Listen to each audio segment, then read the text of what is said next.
Picture this: a farmer in ancient Mesopotamia, around 3200 BCE, makes a small mark on a clay tablet to record how many sheep he owns. He has no idea that this simple act, this tiny scratch in wet clay, will eventually lead to Shakespeare, to Einstein's theory of relativity, to the smartphone in your pocket. That farmer just took humanity's first step toward recorded history, and everything that followed was quite literally history in the making. 5,000 years, 50 centuries, that's roughly 200 generations of human beings, each building on what came before, each adding their own small marks to the great tablet of civilization. Some of those marks changed everything. Others were forgotten within a generation. All of them, in their way, brought us to this moment where you can lie back, relax, forget about time, and journey through the entire sweep of human achievement in a single sitting. This video is perfect for those evenings when you want to drift through the centuries, letting the rise and fall of empires wash over you like a gentle tide. So settle in, get comfortable, and let's begin our journey through 5 millennia of human triumph, folly, genius, and occasionally spectacular failure. The story begins in the land between two rivers, Mesopotamia, where the first cities rose from the fertile plains like islands of ambition in an ocean of wilderness. But these weren't the crude settlements you might imagine. By 3500 BCE, Uruk had grown to house over 50,000 people, making it larger than many modern towns. The Sumerians who built it had already invented the wheel, developed complex mathematics, and created the world's first known literature, the Epic of Gilgamesh, a story so compelling that people still read it today, 4.5 millennia later. The Sumerians were obsessed with order, which is perhaps why they gave us the first comprehensive legal code, the first schools, and the first bureaucracy. They divided the day into 24 hours, the hour into 60 minutes, and the minute into 60 seconds, a system so logical that we still use it today. They also gave us the first recorded joke, which, rather disappointingly, was about a dog walking into a tavern and ordering a drink. 5,000 years of human progress, and our sense of humour apparently peaked early. But the Sumerians were also practical people who understood that civilization required more than clever jokes and mathematical precision. They needed to manage resources, coordinate labour, and maintain complex social hierarchies that could keep thousands of people working together without descending into chaos. The solution they developed was startlingly modern. Professional administrators, written contracts, standardised measurements, and what we might recognise today as the world's first middle management. The administrative tablets they left behind read like the world's oldest office memos. There are complaints about lazy workers, disputes over property boundaries, and detailed inventories of everything from barley stocks to temple decorations. One particular tablet from around 3000 BCE records a Sumerian official's frustration with a subordinate who keeps filing reports late. The tone is instantly recognisable to anyone who has ever worked in an office, bureaucratic irritation apparently being one of humanity's most enduring characteristics. The Sumerian king Gilgamesh, whose adventures became the world's first great literary work, was probably based on a real ruler of Uruk around 2700 BCE. But the epic that bears his name is far more than ancient adventure fiction. It's humanity's first recorded attempt to grapple with the meaning of mortality, friendship, and the responsibilities of power. When Gilgamesh's best friend Enkidu dies, the king's grief drives him to seek immortality, only to learn that death gives meaning to life. It's a theme that would echo through 5 millennia of human literature, philosophy, and religion. The Sumerians were eventually absorbed by their Akkadian neighbours, who spoke a Semitic language that would become the diplomatic tongue of the ancient Near East. The Akkadian Empire, established around 2334 BCE by Sargon the Great, was history's first multi-ethnic empire, stretching from the Persian Gulf to the Mediterranean. Sargon's innovations in military organisation, administrative control, and cultural integration provided the template for every subsequent empire, a remarkable achievement for a man who, according to legend, was found floating in a basket on the Euphrates River. But empires, as history would repeatedly demonstrate, are fragile things. The Akkadian Empire collapsed around 2154 BCE, possibly due to climate change that turned fertile lands into desert. Archaeological evidence from this period shows abandoned cities, dried-up irrigation systems and mass graves, early evidence of civilization's vulnerability to environmental catastrophe. The survivors carved desperate messages into stone, pleading with their gods for the return of the rains. The gods, apparently, were not listening. While Mesopotamia was pioneering the arts of civilization, another great culture was emerging along the Nile River in Egypt. The ancient Egyptians were, if anything, even more obsessed with order than the Sumerians, but their order was cosmic rather than bureaucratic. They saw their civilization as a perfect reflection of divine harmony, with the pharaohs serving as the earthly embodiment of the gods themselves. This belief system produced some of humanity's most magnificent achievements, and some of its most bizarre obsessions.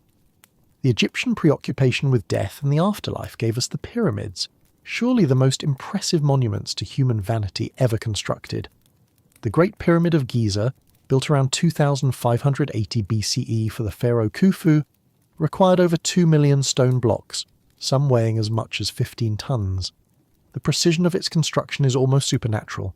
The base is level to within just 2.1 centimetres, and the sides are aligned to the cardinal directions with an accuracy of 3/60 of a degree. These weren't primitive people stacking rocks. They were master engineers working with mathematical precision that wouldn't be matched again for millennia. The logistics of pyramid construction are staggering when you really consider them. The workforce probably numbered around 20,000 people during peak construction periods. Skilled stonemasons, engineers, mathematicians, and thousands of labourers who had to be fed, housed, and coordinated with clockwork precision. Recent archaeological excavations near the pyramids have uncovered workers' villages complete with breweries, bakeries, and medical facilities. The workers weren't slaves, as Hollywood would have us believe, but paid professionals who took pride in their work. Graffiti found inside the Great Pyramid includes team names like Friends of Khufu and Drunkards of Menkaure. Apparently, construction workers have always enjoyed giving themselves colourful nicknames. The Egyptians also pioneered many of the medical practices that form the foundation of modern healthcare. The Edwin Smith Papyrus, dating to around 1600 BCE, describes surgical procedures that wouldn't be out of place in a modern trauma centre. Egyptian physicians could set broken bones, perform cataract surgery, and even conduct basic brain surgery. They understood that the heart was the centre of the circulatory system, identified the functions of various organs, and developed treatments for everything from depression to digestive disorders. Egyptian women enjoyed a level of legal and social equality that wouldn't be matched in Europe until the modern era. They could own property, initiate divorce proceedings, and conduct business independently of their husbands. Some women achieved positions of enormous power. Hatshepsut ruled as pharaoh for 22 years around 1478 BCE, overseeing one of Egypt's most prosperous periods and commissioning architectural projects that rivaled those of any male pharaoh.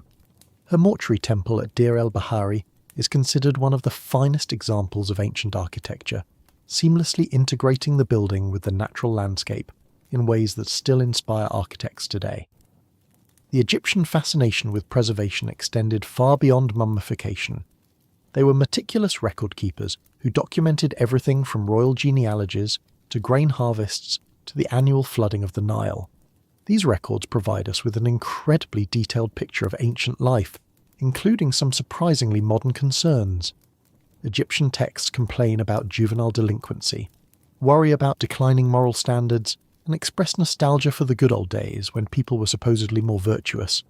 Plus a change, as the French would say. The more things change, the more they stay the same. While Egypt and Mesopotamia were developing their distinctive civilizations, another remarkable culture was emerging in the Indus River Valley in what is now Pakistan and northwestern India. The Harappan civilization, which flourished from around 2600 to 1900 BCE, built cities that were, in many ways, more advanced than anything in Egypt or Mesopotamia. Harappa and Mohenjo-Daro featured sophisticated urban planning with geometric street grids, covered sewage systems, public wells, and private toilets connected to citywide drainage networks. The level of civic organisation required to build and maintain such infrastructure suggests governmental sophistication that we're only beginning to understand. The Harappans were master engineers who built their cities to last. The Great Bath at Mohenjo-Daro, a public facility that may have served ritual purposes, is waterproofed with bitumen, and built so precisely that it still doesn't leak after 4,000 years. The city's drainage system is so well designed that it continues to function today, carrying away monsoon rains with the same efficiency it demonstrated when the civilization was at its height. Modern Karachi, with its frequent flooding problems, could learn a thing or two from Bronze Age city planners. What makes the Harappan civilization particularly intriguing is what we don't know about it.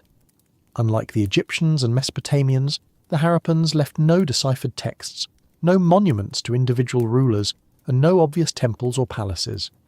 The cities show remarkable standardization, identical brick sizes, uniform weights and measures, and consistent urban layouts across hundreds of sites scattered across thousands of square kilometres. This suggests either extremely effective central control or a cultural consensus so strong that formal government may have been unnecessary. The standardization extended to the smallest details of daily life. Harappan bricks follow a precise 4 to 2 to 1 ratio that maximizes structural stability. Their weights and measures are so consistent that archaeologists can predict with near certainty what size artifacts will be found at any Harappan site. Even their art shows remarkable consistency. The famous priest-king sculpture from Mohenjo-Daro shares stylistic elements with small bronze figurines found hundreds of kilometres away. This level of cultural uniformity across such a vast area suggests communication and coordination systems that we still don't understand. The Harappan collapse around 1900 BCE remains mysterious. The cities weren't destroyed by war or natural disasters. They were simply abandoned. The population dispersed, the trade networks collapsed, and the sophisticated urban civilization vanished so completely that it wasn't rediscovered until the 1920s. Climate change may have played a role, as geological evidence suggests that the Indus River system underwent major changes around this time. But the complete lack of written records means we may never know what really happened to one of humanity's most successful early civilizations. As the Harappan cities fell silent, another great civilization was emerging along the Yellow River in China. The Chinese approach to civilization was distinctive from the beginning, emphasizing harmony between human society and natural order. The concept of the mandate of heaven, the idea that legitimate rulers governed with divine approval that could be withdrawn if they failed to maintain cosmic harmony, provided both stability and flexibility that allowed Chinese civilization to survive for over 4 millennia with remarkable continuity. The Shang dynasty, which emerged around 1600 BCE, established many of the patterns that would define Chinese civilization. They developed a sophisticated writing system that is the direct ancestor of modern Chinese characters, created elaborate bronze-working techniques that produced some of the world's finest metalwork, and established governmental structures that balance central authority with local autonomy. The Shang were also enthusiastic practitioners of divination, asking questions of their ancestors through oracle bones, turtle shells and cattle bones that were heated until they cracked, with the patterns interpreted as divine messages. The questions posed to the oracle bones provide fascinating insights into ancient Chinese concerns. Shang rulers asked about everything from military strategy to agricultural planning to personal health problems. One particularly poignant series of oracle bones records a king's desperate attempts to cure his sick wife, trying every remedy suggested by the spirits and becoming increasingly frantic as her condition worsened. The bones capture a human moment of grief and helplessness that transcends cultural boundaries and speaks directly across 35 centuries. Chinese innovations during this early period were numerous and far-reaching. They developed the first magnetic compass, invented paper money, and created printing techniques that made books widely available for the first time in human history. Chinese astronomers were mapping star positions and predicting eclipses with remarkable accuracy, while European scholars were still debating whether the Earth was flat. Chinese engineers were building suspension bridges, seismographs, and mechanical clocks that demonstrated understanding of physics principles that wouldn't be rediscovered in Europe until the Renaissance. The Chinese concept of civilization was fundamentally different from the Egyptian or Mesopotamian model. Rather than seeing themselves as divinely chosen people ruling over lesser cultures, the Chinese developed the concept of cultural assimilation, the idea that civilization was a set of practices and values that any group could adopt. This flexibility allowed Chinese culture to absorb countless invasions and migrations while maintaining its essential character. The Mongols conquered China but became Chinese. The Manchus ruled China but adopted Chinese governmental structures. Countless nomadic tribes settled in China and disappeared into the Chinese population within a few generations. The philosophy of Confucius, developed around 500 BCE, provided an ethical framework that emphasized social harmony, respect for authority, and personal cultivation through education and moral development. Confucianism wasn't a religion in the traditional sense, but a social philosophy that offered practical guidance for everything from family relationships to governmental administration. Its emphasis on education and merit-based advancement created a bureaucratic system that allowed talented individuals from any social background to achieve positions of authority. A revolutionary concept that wouldn't appear in Europe until modern times. The Chinese examination system, based on Confucian texts and principles, created the world's first meritocracy. Young men from across the empire could compete for governmental positions based solely on their intellectual abilities and moral character rather than their birth or connections. The examinations were brutally difficult. Candidates had to memorize entire libraries of classical texts and demonstrate mastery of poetry, philosophy, history, and law. The failure rate was enormous, but those who succeeded formed an educated elite that provided remarkably effective governance for over a millennium. Chinese technological innovation accelerated during the Han Dynasty, which ruled from 206 BCE to 220 CE. Han engineers built the first suspension bridges, developed the first paper, and invented the first compass.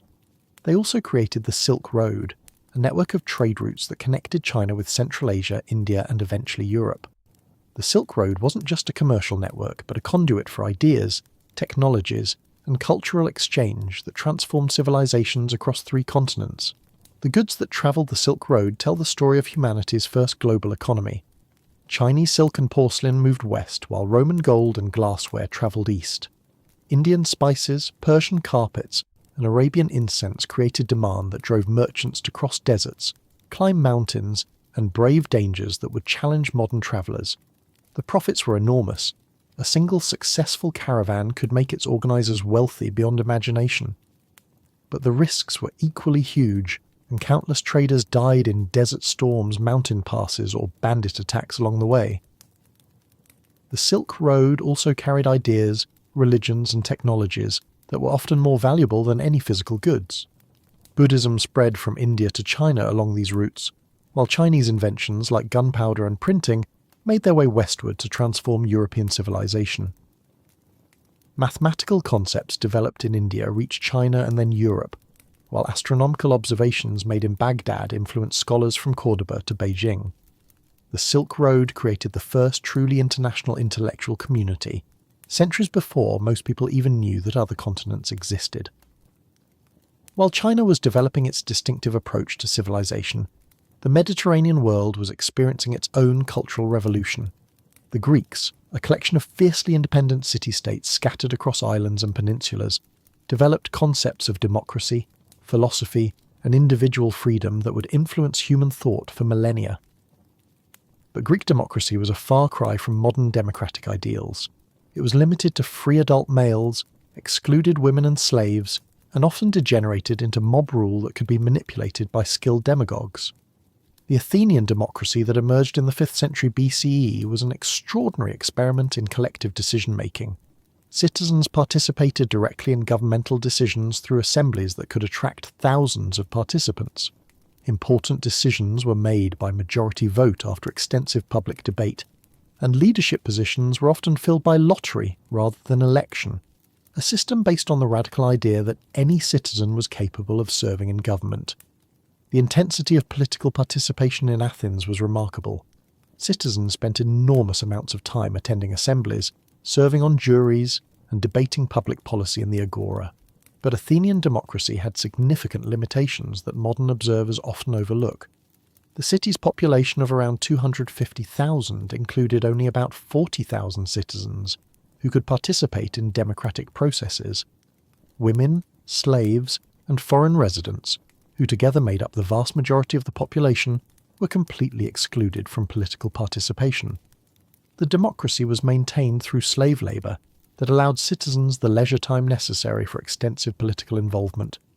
It was a system that combined remarkable political freedom for some with systematic oppression of others, a contradiction that the Athenians themselves recognized but never resolved. The Greek approach to warfare was as distinctive as their approach to politics. The hoplite phalanx, a formation of heavily armed infantry fighting in close coordination, represented a military innovation that emphasized collective discipline over individual heroism. Success in battle required that every soldier maintain his position and coordinate his actions with his neighbours, creating a military system that reinforced democratic values of equality and mutual dependence. The hoplite citizen soldier became the foundation of Greek military power and a powerful symbol of democratic participation. The Battle of Marathon in 490 BCE demonstrated both the effectiveness of Greek military innovation and the power of democratic motivation. When a vastly larger Persian army landed on the plains of Marathon, the Athenian general Miltiades convinced his fellow citizens to attack immediately rather than waiting for Spartan reinforcements. The Athenians charged across a mile of open ground and routed a Persian force that outnumbered them more than 2-1.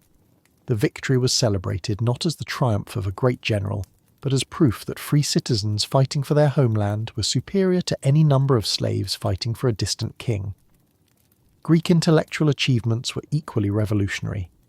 The pre-Socratic philosophers of the 6th century BCE were the first people in recorded history to attempt rational explanations of natural phenomena without relying on supernatural causation.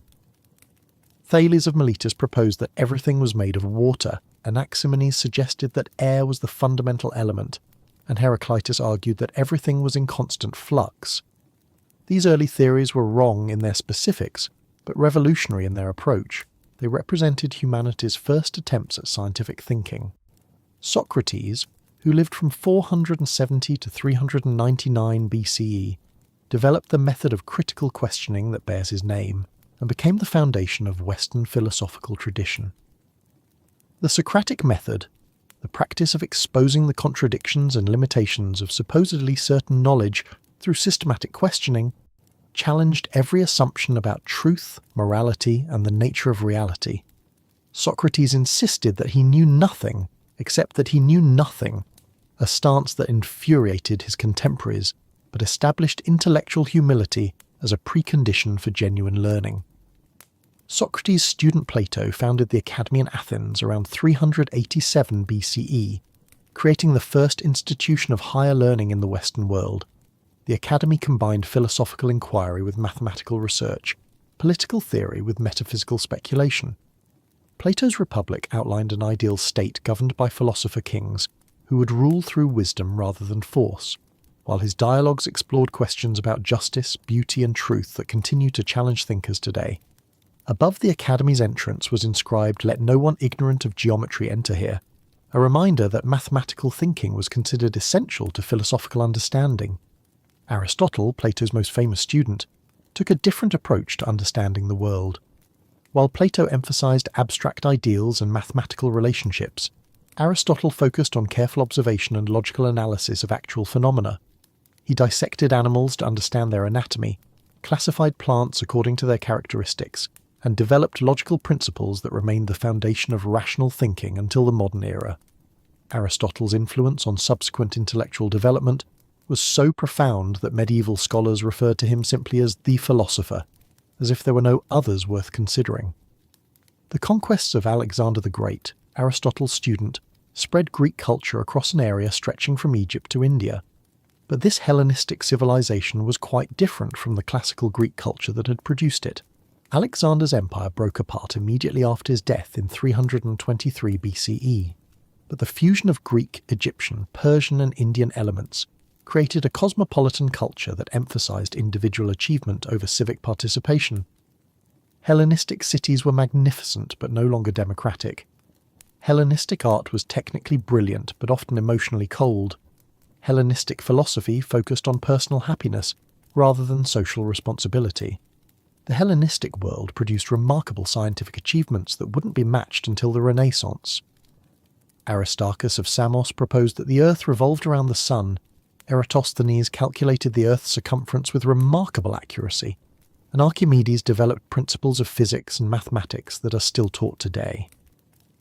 The Library of Alexandria attempted to collect all human knowledge in a single institution, while the museum associated with it became the world's first research university, supporting scholars who made fundamental contributions to astronomy, mathematics, medicine, and geography. But Hellenistic civilization was politically fragmented and militarily weak, making it vulnerable to the rising power of Rome. The Romans had originally been just another Italian city-state, but their genius for military organisation, political compromise, and cultural assimilation enabled them to create the largest and most durable empire in ancient history. Roman civilization lasted in various forms for over 1,000 years and provided the political and legal foundations for modern European civilization. The Roman approach to empire was pragmatic rather than ideological. They were willing to grant citizenship to conquered peoples, adopt useful practices from other cultures, and allow local customs to continue as long as they didn't interfere with Roman authority.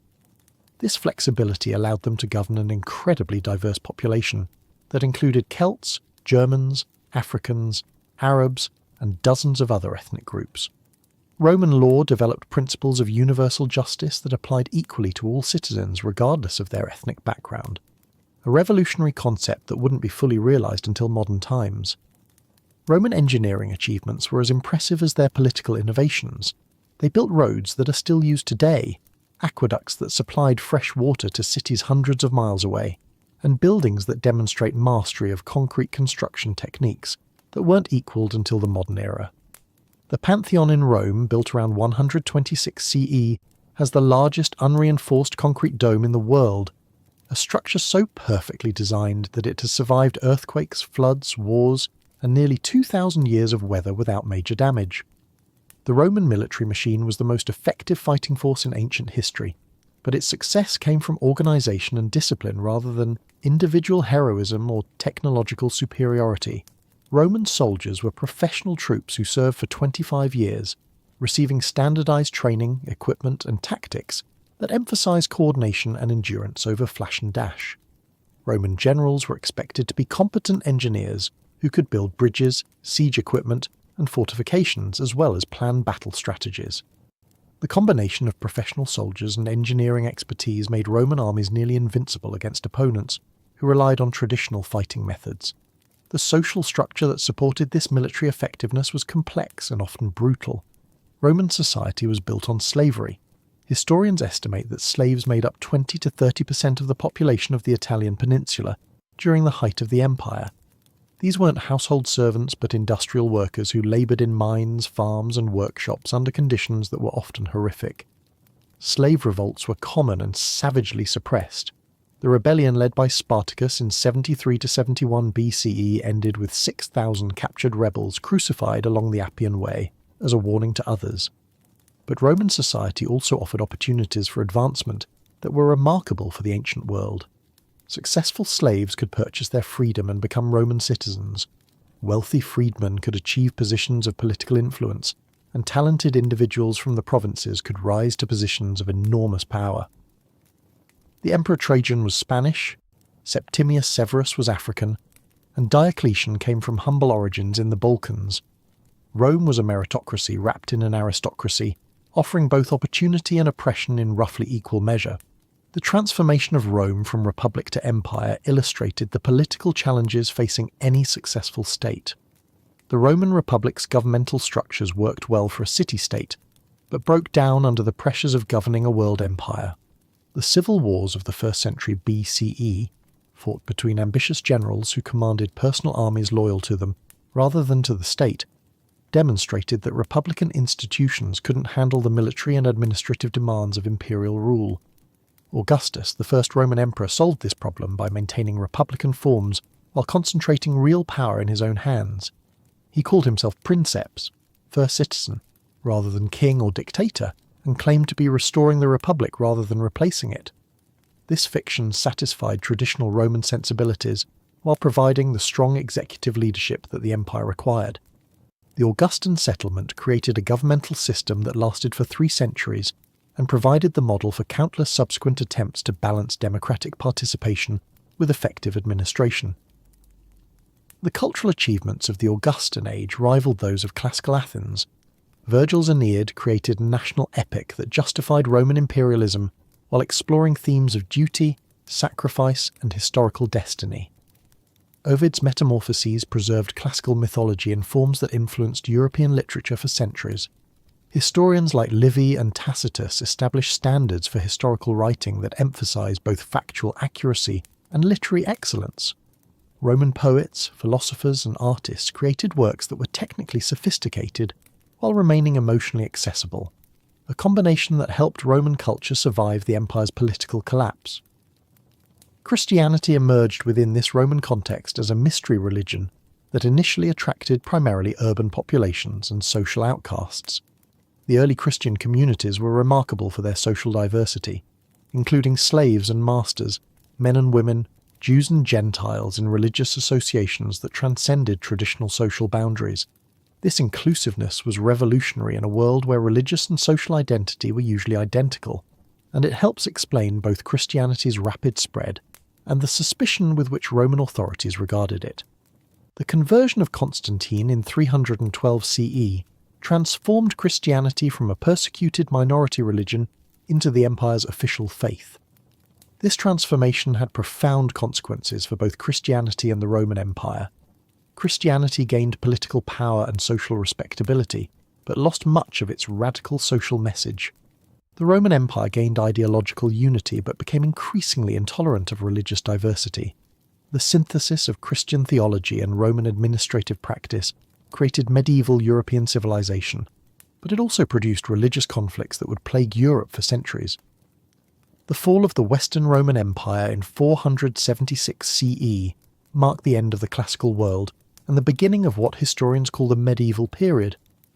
But this transition was gradual rather than sudden, and many Roman institutions continued to function under barbarian rulers who were often more interested in preserving Roman practices than in replacing them with their own traditions.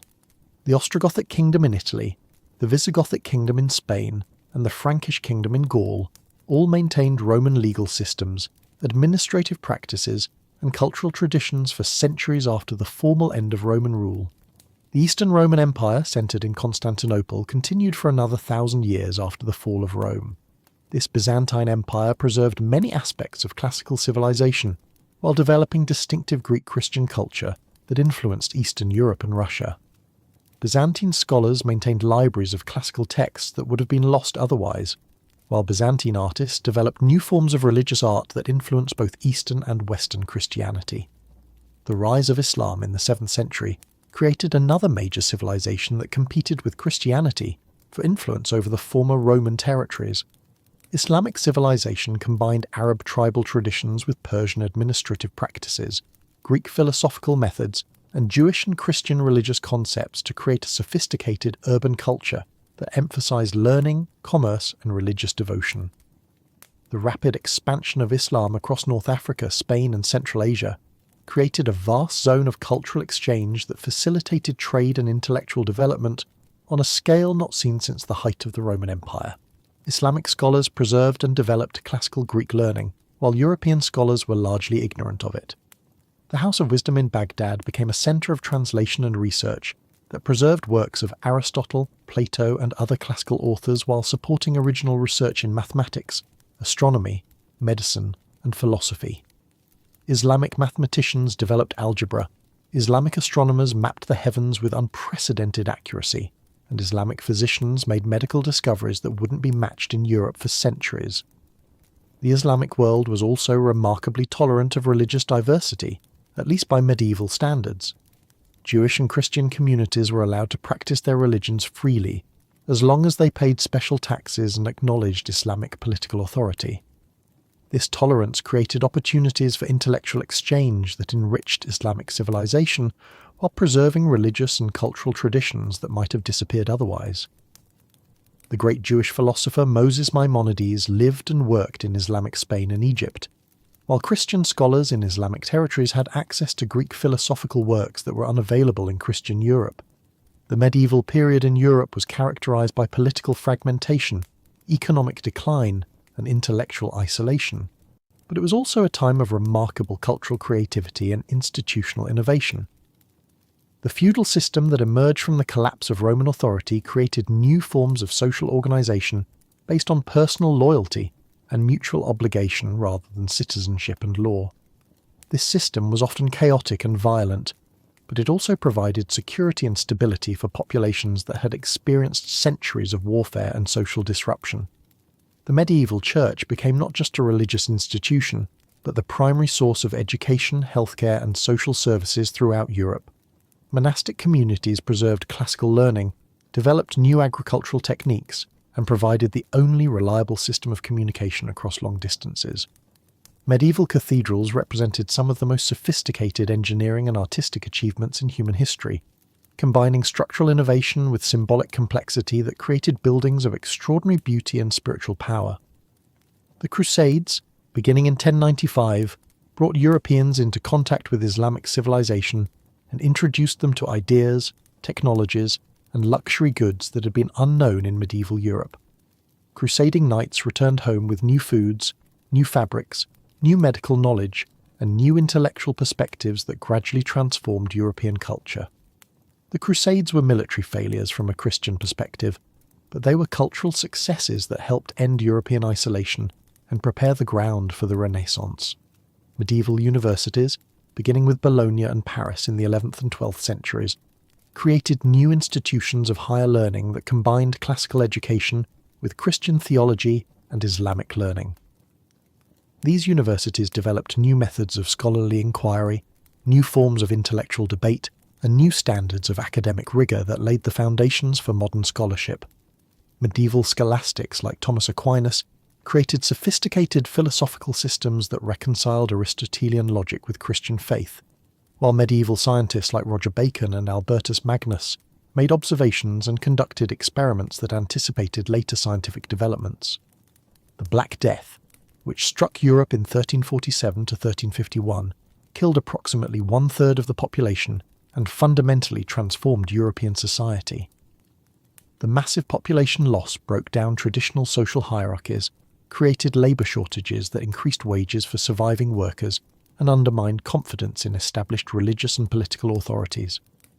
The plague also stimulated new forms of art, literature, and religious expression that emphasized human mortality and the unpredictability of fate. Dante's Divine Comedy, written in the early 14th century just before the plague, captured the medieval worldview at its most sophisticated, while later works like the Decameron reflected the social changes that followed the demographic catastrophe. The Renaissance, beginning in 14th century Italy, represented a cultural revolution that transformed European art, literature, philosophy, and science. Renaissance humanists rediscovered classical Greek and Roman texts that had been preserved in Islamic libraries, while Renaissance artists developed new techniques of perspective, anatomy, and composition that created more realistic and emotionally powerful works of art. The invention of printing around 1450 made books widely available for the first time, creating new possibilities for education and intellectual development. The Renaissance wasn't just a recovery of classical learning, but a creative transformation that applied ancient insights to contemporary problems. Renaissance engineers like Filippo Brunelleschi solved architectural challenges that had puzzled builders for centuries, while Renaissance scientists like Leonardo da Vinci made anatomical discoveries through direct observation and experimentation. Renaissance political theorists like Niccolo Machiavelli analysed the mechanics of power with a realism that scandalised contemporary readers, but provided practical guidance for effective governance.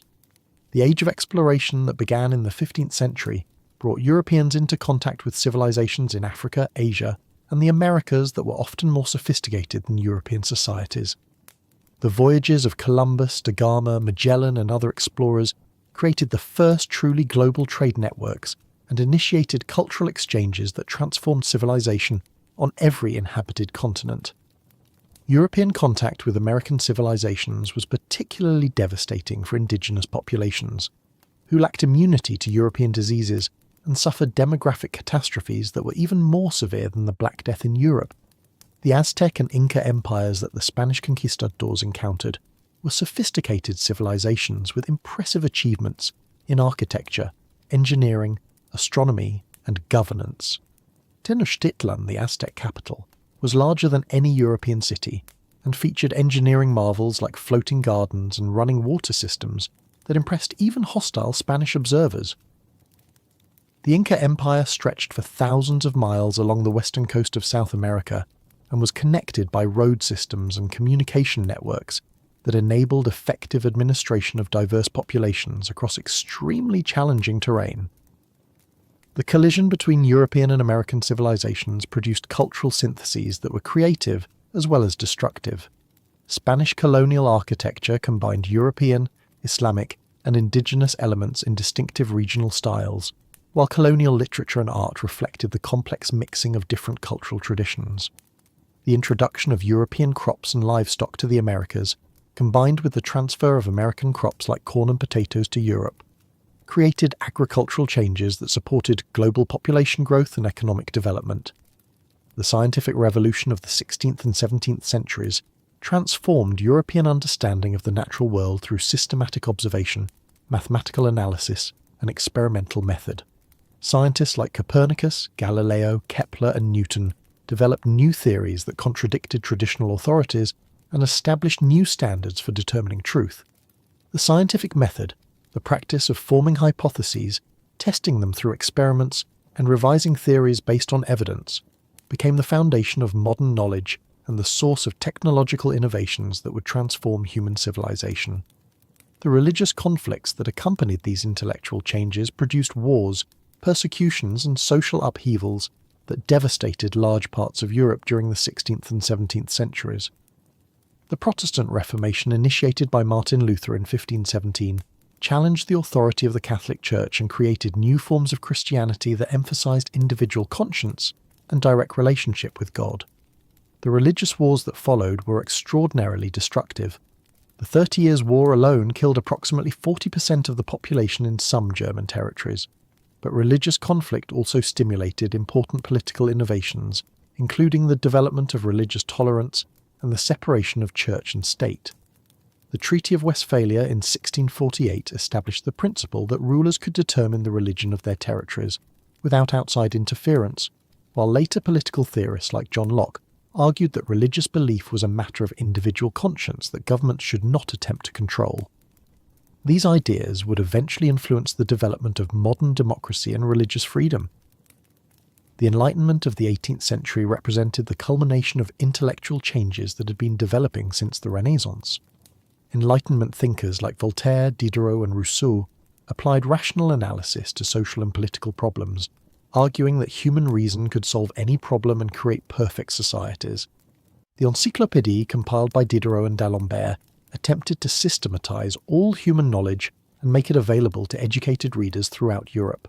Enlightenment ideas about natural rights, representative government, and the social contract influenced the American and French revolutions, which established new forms of government based on popular sovereignty rather than divine right or traditional authority.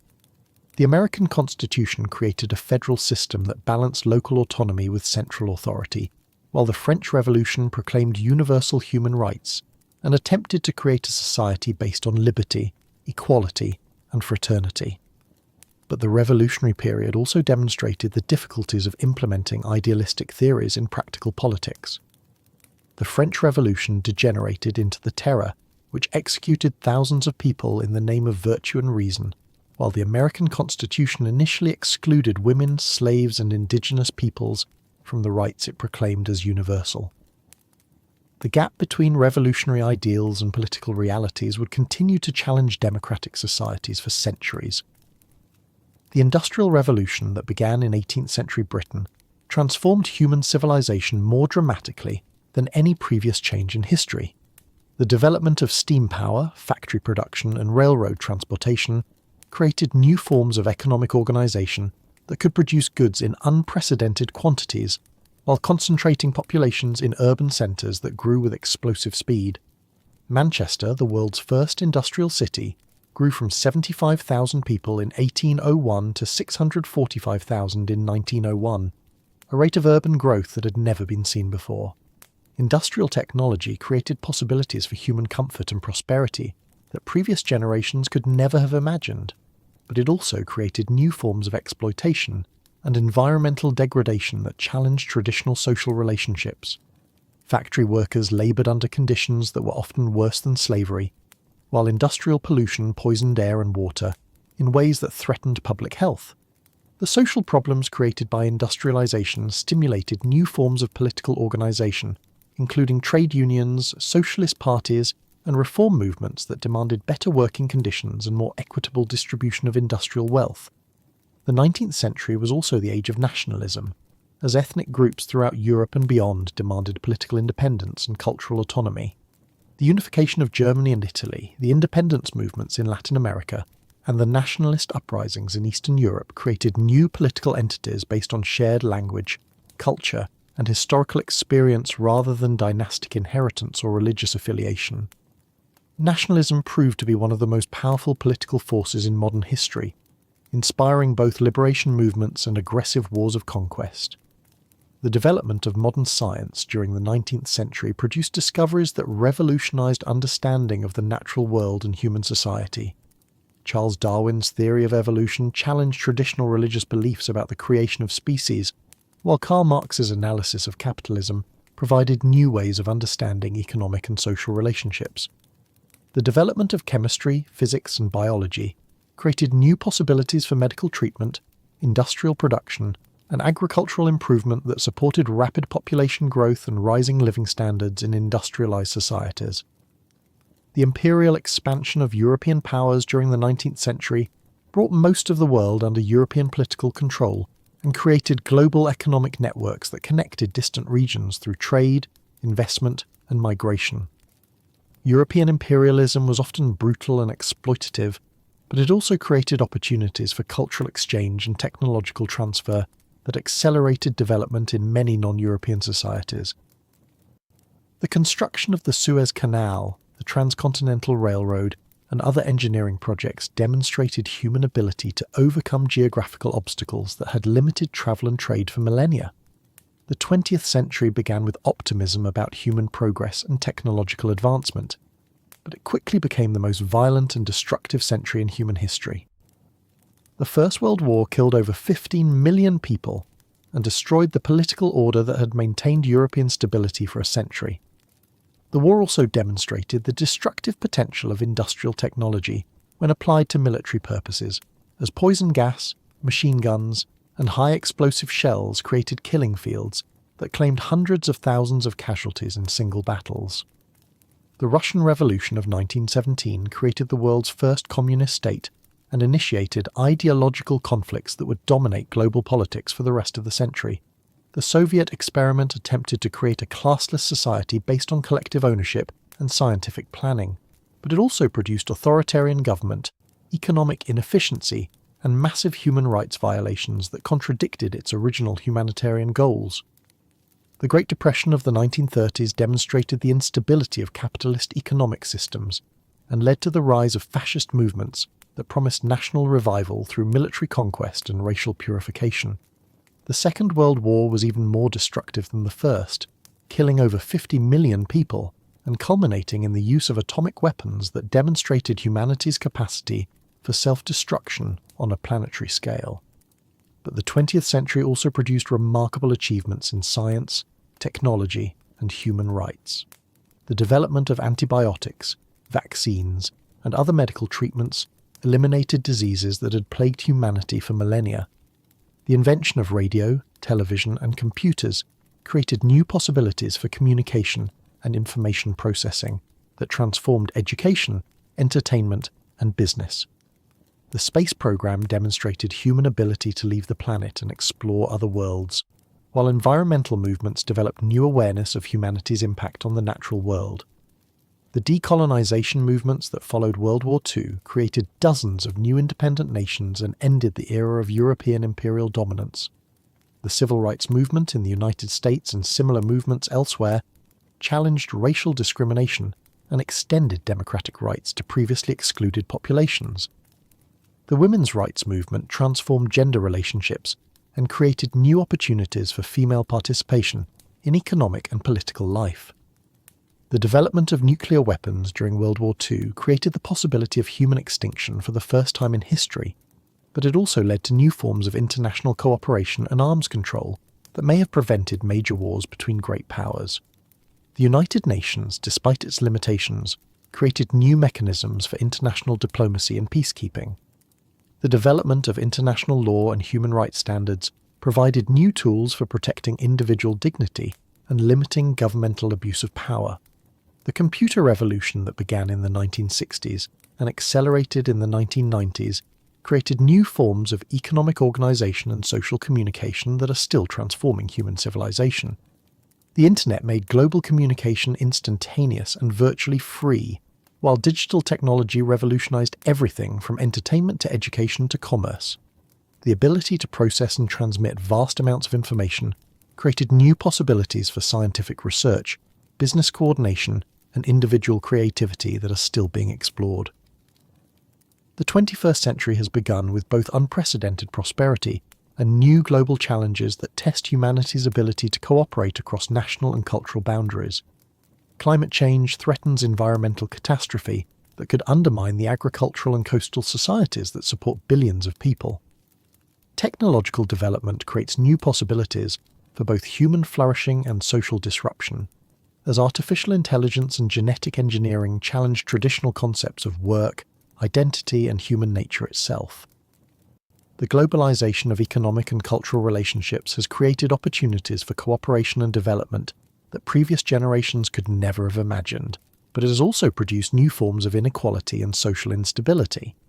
The ability to communicate across cultural boundaries through digital technology creates possibilities for mutual understanding, but it also enables the spread of misinformation and extremist ideologies that threaten democratic institutions and social cohesion. Looking back across 5,000 years of recorded history, certain patterns become apparent. Human civilization has consistently demonstrated remarkable capacity for innovation, adaptation, and creative problem-solving. Each generation has faced challenges that seemed insurmountable, yet human societies have consistently found ways to survive and often to prosper. The development of agriculture, writing, urban civilization, scientific method, democratic government, and industrial technology all represented responses to specific problems that created new possibilities for human flourishing. But history also demonstrates that progress is never automatic or permanent. Civilizations rise and fall, knowledge is lost and rediscovered, social progress is followed by regression and reaction. The collapse of the Roman Empire, the destruction of the Library of Alexandria, the religious wars of the 16th and 17th centuries, and the genocides of the 20th century all remind us that human civilization is fragile and requires constant effort to maintain and improve.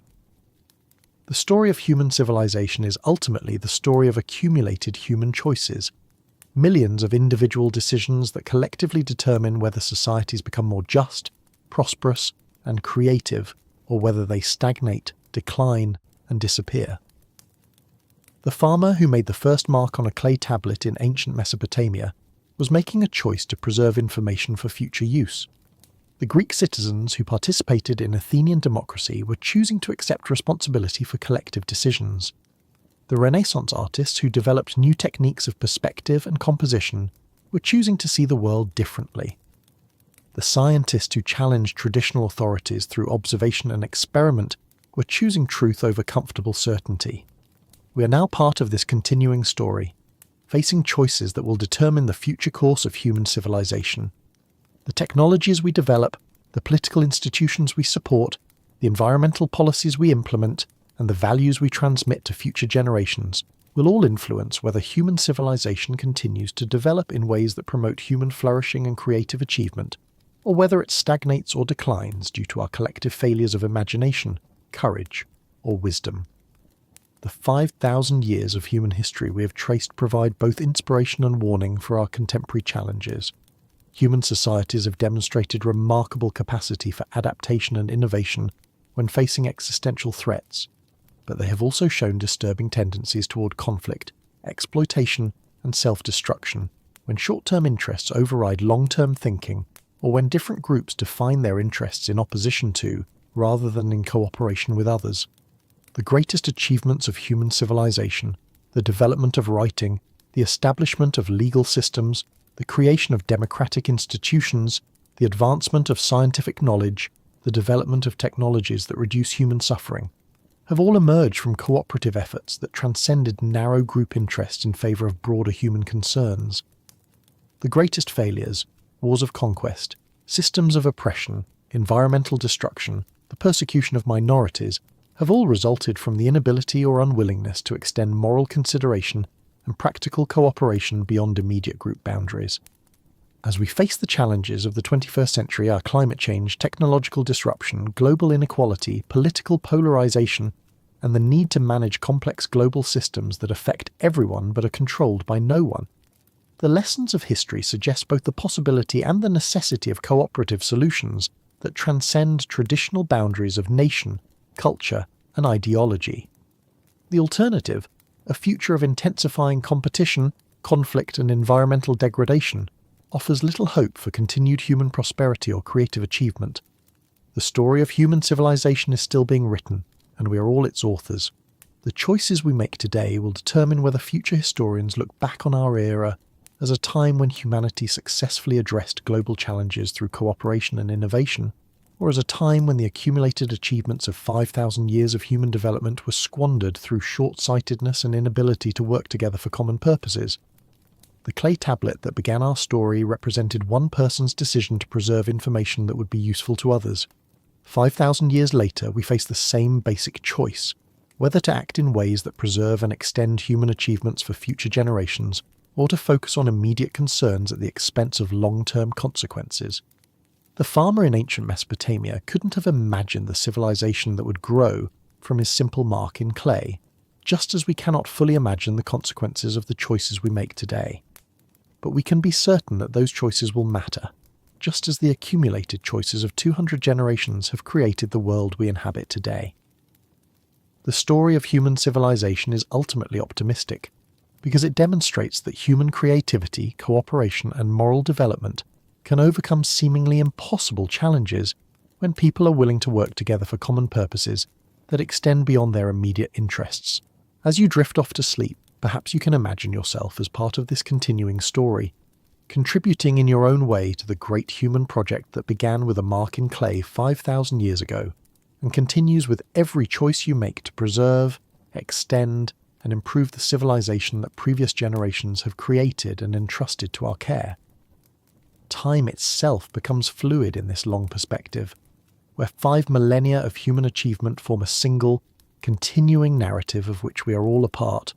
Sweet dreams, and remember, you're living through history, just as everyone who came before us lived through their own portion of this remarkable human story. But there's so much more to this story that deserves our attention. Civilizations and achievements that often get overlooked in the grand narrative of human development. Let's drift deeper into the currents of history, exploring the remarkable societies that flourished in every corner of our planet, each contributing their own unique innovations to the great tapestry of human civilization. The Americas, long before Columbus stumbled upon them in his search for a route to Asia, were home to civilizations that rivaled anything in Europe or Asia in their sophistication and achievements. The Maya, flourishing in what is now Mexico and Central America from around 2000 BCE to 1500 CE, developed one of the world's most accurate calendar systems, created a complex writing system with over 800 hieroglyphic symbols, and built cities that demonstrated remarkable understanding of astronomy and mathematics. The Maya calculated the length of the solar year to 365.2420 days, more accurate than the Gregorian calendar we use today. Their long count calendar could track dates over periods of millions of years, reflecting a conception of time that was both more precise and more expansive than anything developed in the Old World.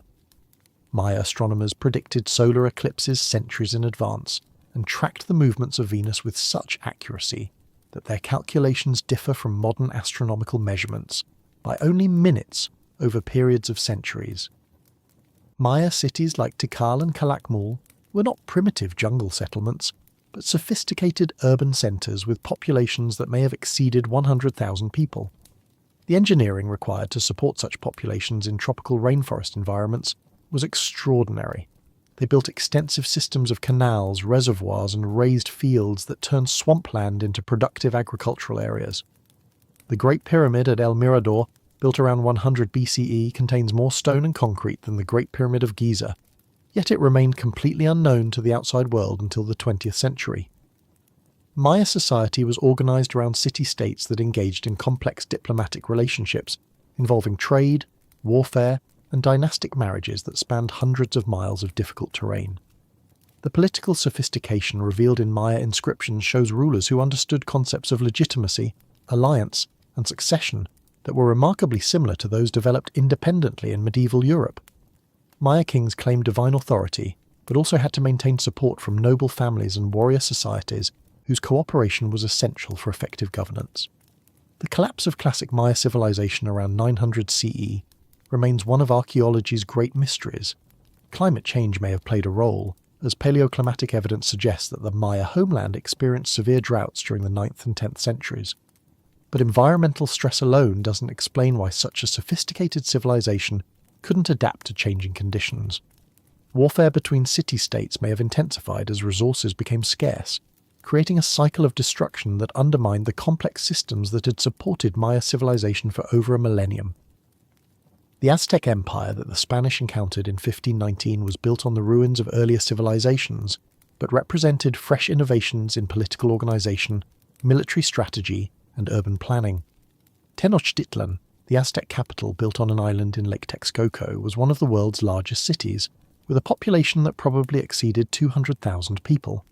The city was connected to the mainland by causeways that could be destroyed for defensive purposes, while canals allowed transportation of goods and people throughout the urban area. The Chinampas, artificial islands created by piling mud and vegetation in shallow areas of the lake, were one of the world's most productive agricultural systems. These floating gardens could produce multiple crops per year while requiring minimal labour input, supporting urban populations that would have been impossible using traditional farming methods. The agricultural surplus generated by the Chinampa system allowed the Aztecs to support large numbers of craftsmen, priests, warriors, and administrators whose specialized skills made the empire remarkably efficient and powerful. Aztec society was highly stratified but offered opportunities for social mobility through military service, religious devotion, and commercial success that were unusual in stratified societies. The Pochteca, long-distance merchants who traded throughout Mesoamerica, formed a distinct social class with their own laws, customs, and religious practices. These merchants also served as spies and diplomatic agents, providing the Aztec state with intelligence about distant regions while spreading Aztec influence through trade networks that connected the empire with societies from the American Southwest to Central America. The religious practices that the Spanish found so horrifying were actually sophisticated theological systems that reflected complex understanding of cosmology, astronomy, and human psychology. The Aztec calendar combined solar and ritual cycles in ways that provided both practical guidance for agricultural activities and symbolic frameworks for understanding the relationship between human society and cosmic order. Human offerings, while disturbing to modern sensibilities, were understood by the Aztecs as necessary contributions to maintaining the balance of forces that kept the universe functioning. The Spanish conquest of the Aztec Empire was not simply a matter of European technological superiority overcoming primitive opposition. The Aztecs had technology, military organization, and numerical advantages that should have made Spanish conquest impossible. What made the difference was disease. Smallpox and other European diseases to which Native Americans had no immunity killed an estimated 90% of the indigenous population within a century of first contact. The demographic catastrophe was so severe that it caused global climate change, as abandoned farmland reverted to forest and absorbed enough carbon dioxide to cause a measurable drop in global temperatures. The Inca Empire, stretching along the western coast of South America from modern Ecuador to Chile, represented the largest political entity in the pre-Columbian Americas and one of the most remarkable administrative achievements in human history.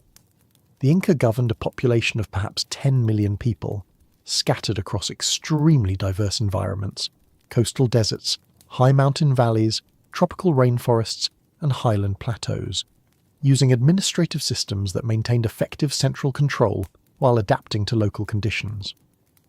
The road system that connected the Inca Empire was more extensive and better engineered than anything in contemporary Europe. Over 25,000 miles of roads crossed some of the world's most challenging terrain, including suspension bridges that spanned mountain gorges and tunnels that were carved through solid rock. The roads were built to different specifications depending on their function: wide highways for moving armies and goods, narrow paths for messengers and administrators, and ceremonial routes that connected important religious sites. The quipu system used by the Inca for record-keeping and communication remains one of the world's great undeciphered information technologies. These arrangements of coloured strings with complex knot patterns apparently encoded numerical data, historical information, and administrative records in ways that allowed literate societies to function without any form of writing. Recent research suggests that quipus may have recorded narrative information as well as statistical data, making them far more sophisticated than previously understood. Inca agricultural techniques transformed mountain environments that would otherwise have been unsuitable for farming into productive agricultural regions that supported dense populations.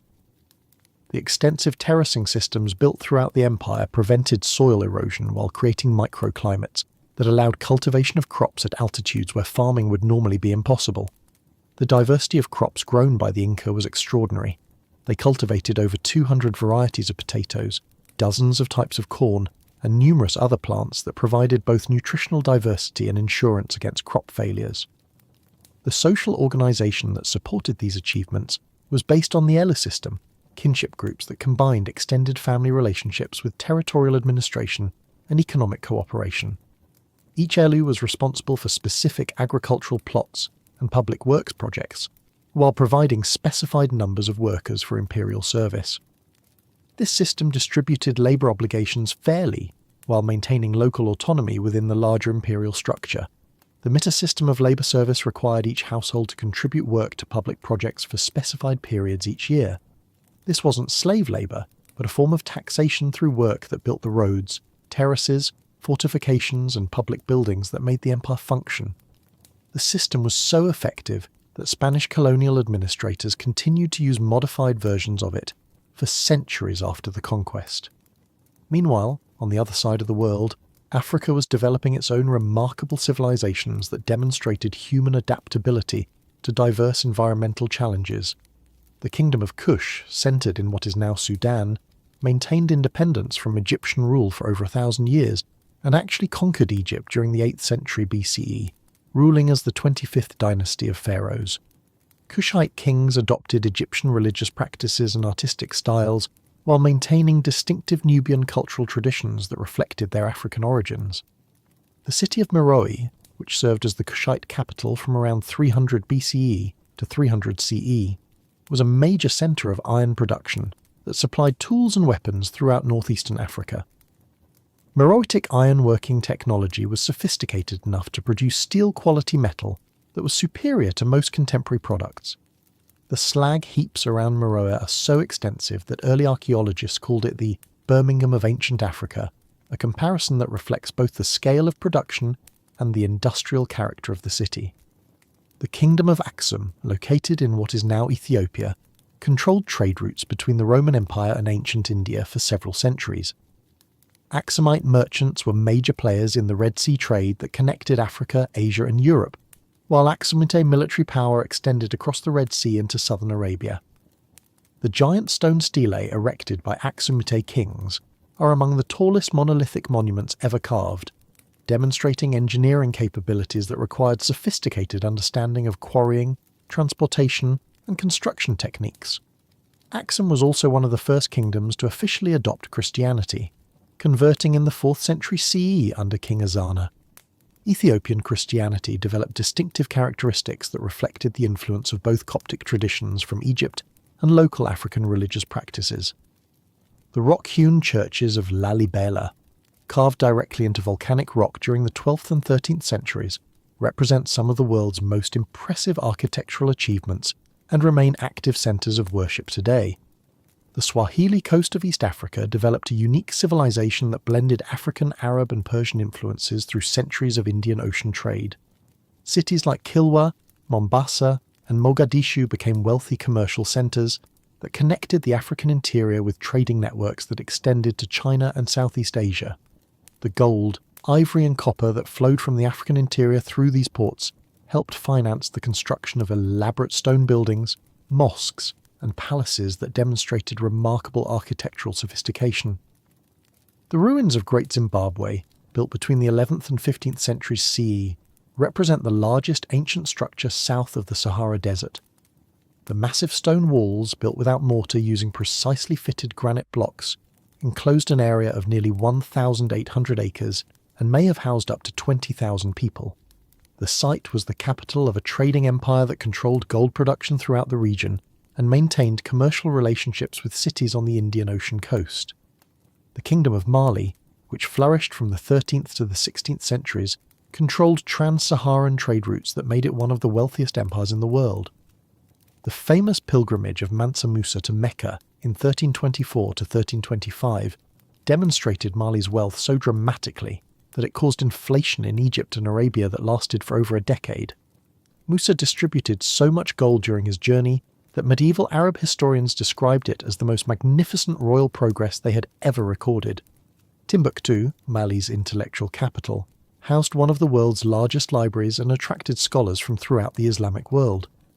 The manuscripts preserved in Timbuktu's libraries cover subjects ranging from mathematics and astronomy to law and literature, demonstrating intellectual activity that rivaled the great centres of learning in Baghdad, Cordoba, and Cairo.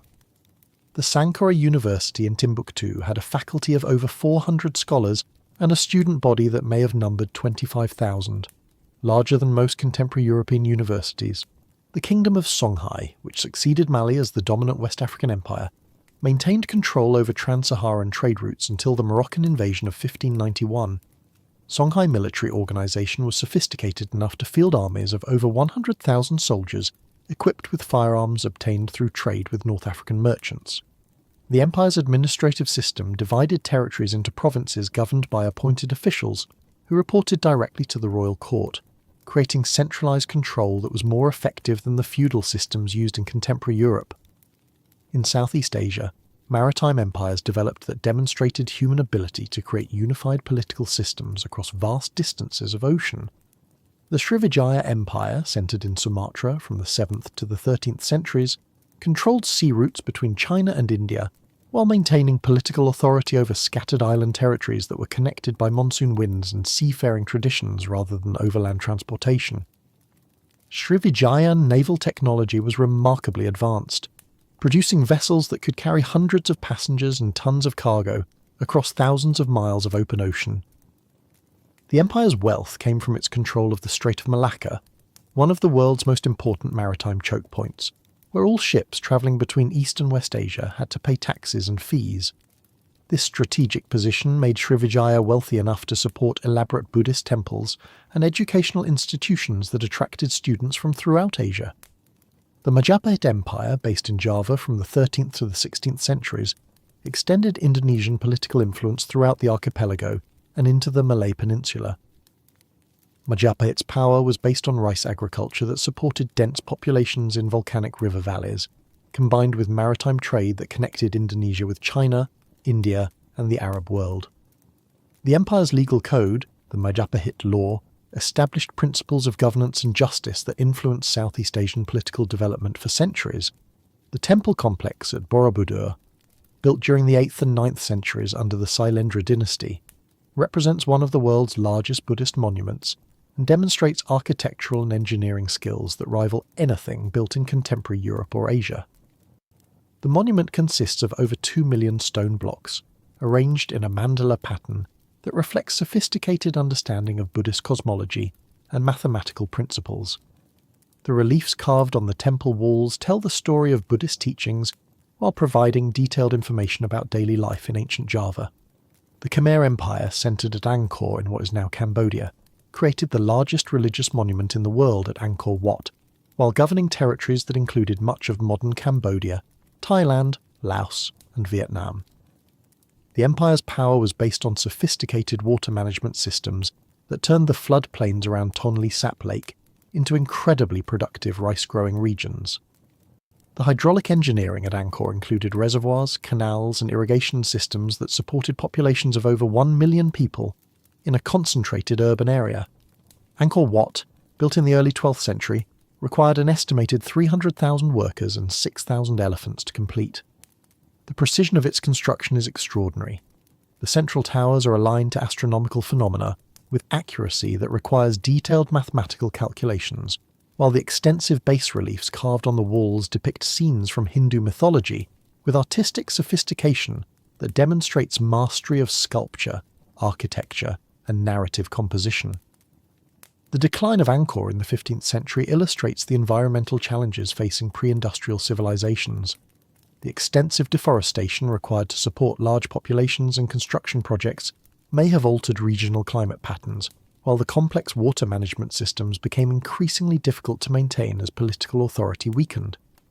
The city was gradually abandoned as the Khmer capital moved to locations that were more defensible against expanding Thai and Vietnamese kingdoms.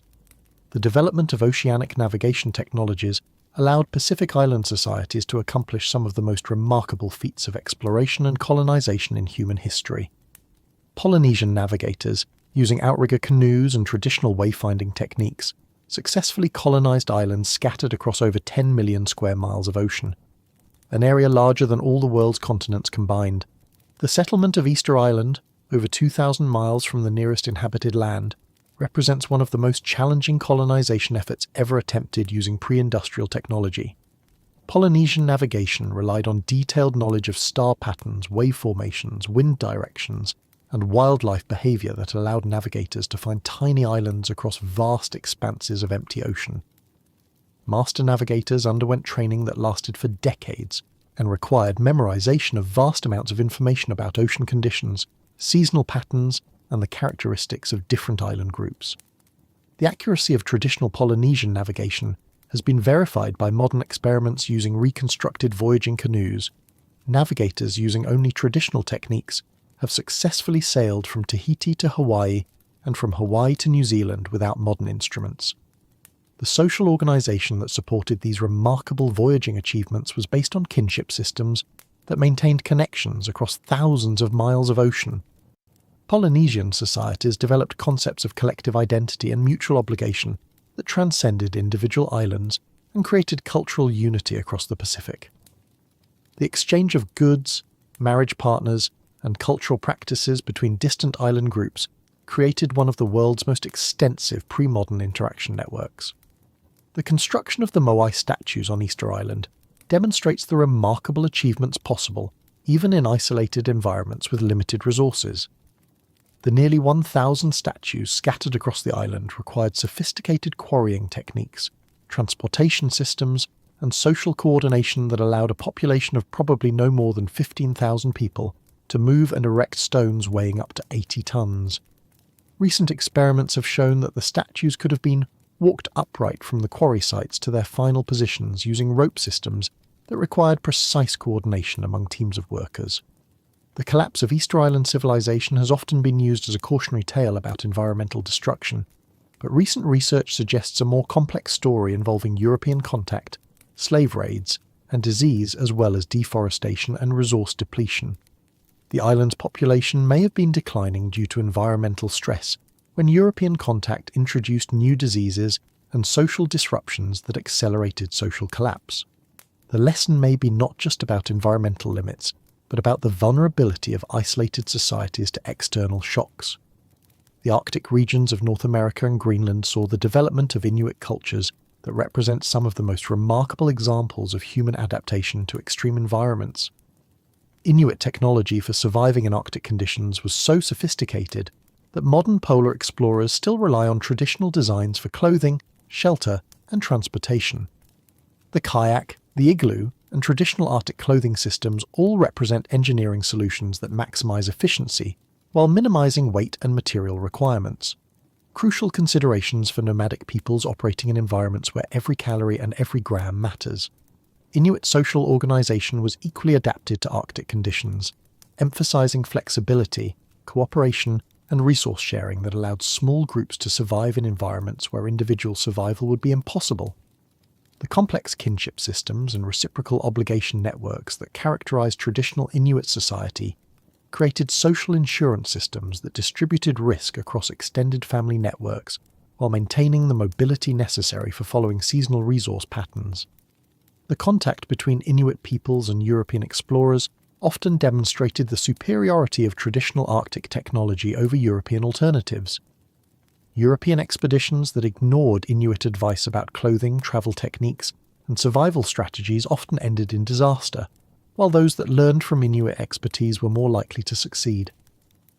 The Franklin expedition's disappearance in 1845 while searching for the Northwest Passage was partly due to European refusal to adopt Inuit survival techniques that could have prevented the disaster. The development of agriculture in the Americas proceeded independently of Old World developments, but produced innovations that were equally important for human nutrition and population growth. The domestication of corn, beans, and squash in Mexico created an agricultural complex that provided complete nutrition while improving soil fertility through nitrogen fixation. This Three Sisters agriculture supported the development of complex societies throughout North and South America, while demonstrating principles of sustainable agriculture that remain relevant today. The potato, domesticated in the Andes Mountains over 4,000 years ago, became one of the world's most important food crops after its introduction to Europe in the 16th century. The nutritional value and reliability of potatoes enabled population growth in Europe that supported industrialization while providing insurance against famine that had previously limited population density. The Irish potato famine of the 1840s demonstrated both the benefits and risks of dependence on New World crops. The potato had enabled Ireland's population to grow to over 8 million people, but crop disease caused by over-reliance on a single variety created a demographic catastrophe that killed over 1 million people. The domestication of llamas and alpacas in South America provided the only large domesticated animals in the pre-Columbian Americas, enabling the development of pastoral societies in highland regions where agriculture alone couldn't support large populations. These animals provided wool, meat, and transportation, while requiring minimal care and thriving in high-altitude environments where other domestic animals couldn't survive. The absence of horses, cattle, and other large domestic animals in the Americas had profound effects on the development of American civilizations, limiting transportation capabilities and agricultural productivity, while also protecting American populations from diseases that were transmitted from animals to humans in the Old World. The impact of European diseases on American populations represents one of the most devastating biological disasters in human history. Smallpox, measles, typhus, and other diseases killed an estimated 90% of the indigenous population of the Americas within a century of first contact. The demographic collapse was so severe that it fundamentally altered the course of world history. The vast depopulation of the Americas made European colonization possible, while creating labor shortages that drove the African slave trade. The African slave trade represents one of the darkest chapters in human history, involving the forced transportation of over 12 million people from Africa to the Americas over a period of 4 centuries. The impact on African societies was devastating. Entire regions were depopulated, political systems were disrupted, and economic development was distorted by the demand for captives. The demographic impact on Africa was comparable to the disease-related population losses in the Americas, creating social and economic disruptions that affected African development for centuries. The resistance to enslavement took many forms, from individual acts of defiance to large-scale rebellions that challenged the entire system of plantation agriculture. Maroon communities, settlements of escaped slaves in remote areas of the Americas, created new societies that combined African cultural traditions with adaptations to American environments. The Haitian Revolution of 1791 to 1804 was the first successful slave revolt in modern history, creating an independent nation while inspiring liberation movements throughout the Americas and demonstrating that enslaved peoples could overthrow their oppressors and create effective governments. The cultural achievements of African American communities under slavery demonstrate remarkable creativity and resilience in the face of systematic oppression. The development of distinctive musical traditions, religious practices, and literary expressions created new forms of cultural identity that enriched American civilization while preserving connections to African heritage. Spirituals, blues, jazz, and hip-hop all emerged from African American communities and became global cultural phenomena that influenced popular culture throughout the world. The Industrial Revolution that began in 18th century Britain was built partly on wealth extracted from slave labour and colonial exploitation, but it also created new forms of production that would eventually make slavery economically obsolete.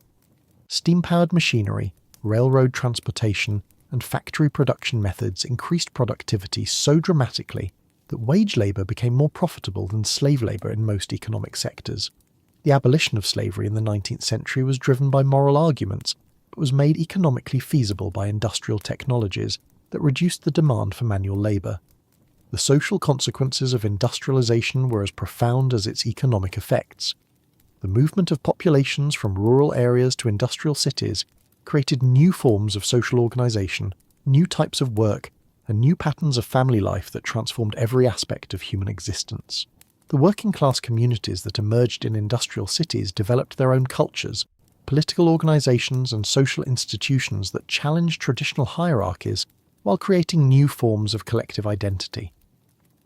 The development of labour unions during the 19th century represented a new form of political organisation that gave industrial workers collective bargaining power to improve working conditions, increase wages, and reduce working hours.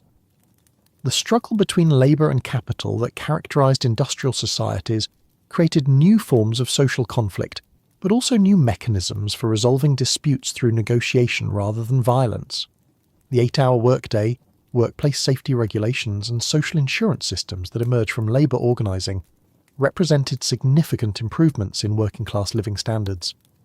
The feminist movements that developed during the 19th and 20th centuries challenged traditional gender roles and expanded opportunities for women in education, employment, and political participation. The suffrage campaigns that won voting rights for women in most countries during the early 20th century represented one of the most successful social movements in history, extending democratic participation while challenging assumptions about women's capabilities and social roles. The two world wars of the 20th century accelerated social changes that might otherwise have taken generations to accomplish. The massive mobilization of human and material resources required for total war broke down traditional social barriers while demonstrating that societies could organize collective efforts on unprecedented scales. Women's participation in industrial production during wartime proved their capabilities in roles that had previously been reserved for men, while the integration of military units challenged racial segregation in many societies. The development of nuclear weapons represented a fundamental change in the nature of warfare and international relations. The destructive power of nuclear weapons made total war between major powers potentially suicidal, creating new forms of international stability based on mutual deterrence rather than military victory. The Cold War that followed World War II was characterized by ideological competition and proxy conflicts, rather than direct military confrontation between the superpowers, demonstrating how nuclear weapons had changed the calculations of political leaders. The decolonization movements that followed World War II created dozens of new independent nations and ended centuries of European imperial control over most of the world.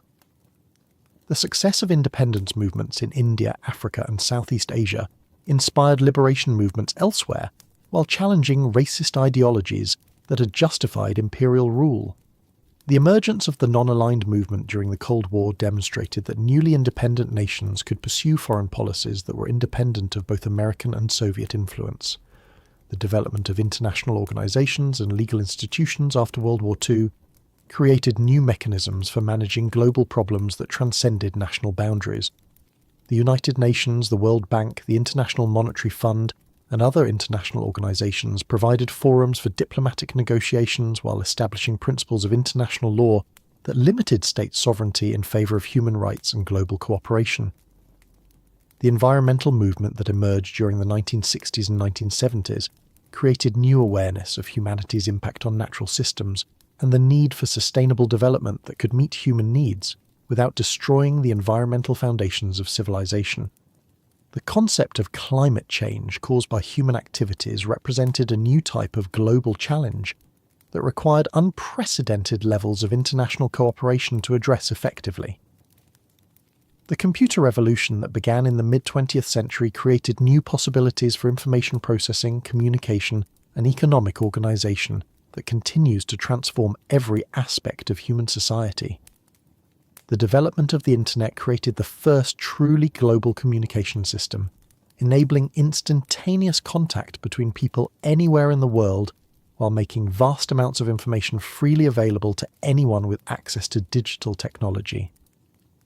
The Human Genome Project, completed in 2003, represented the first comprehensive mapping of human genetic information, and open new possibilities for understanding human evolution, diagnosing genetic diseases, and developing personalized medical treatments.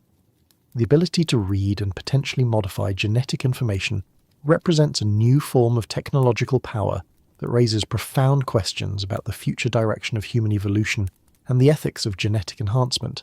As we consider the sweep of human history from the first marks on clay tablets to the mapping of human genetic codes, certain themes emerge that transcend the boundaries between civilizations and historical periods. Human societies have consistently demonstrated remarkable capacity for innovation when facing challenges that threaten their survival or limit their development. The development of agriculture, the invention of writing, the creation of urban civilization, the development of scientific methods, and the digital revolution all represent responses to specific problems that created new possibilities for human achievement and social organization. The interaction between different civilizations has consistently been a source of innovation and cultural development, even when that interaction took the form of trade, conquest, or migration.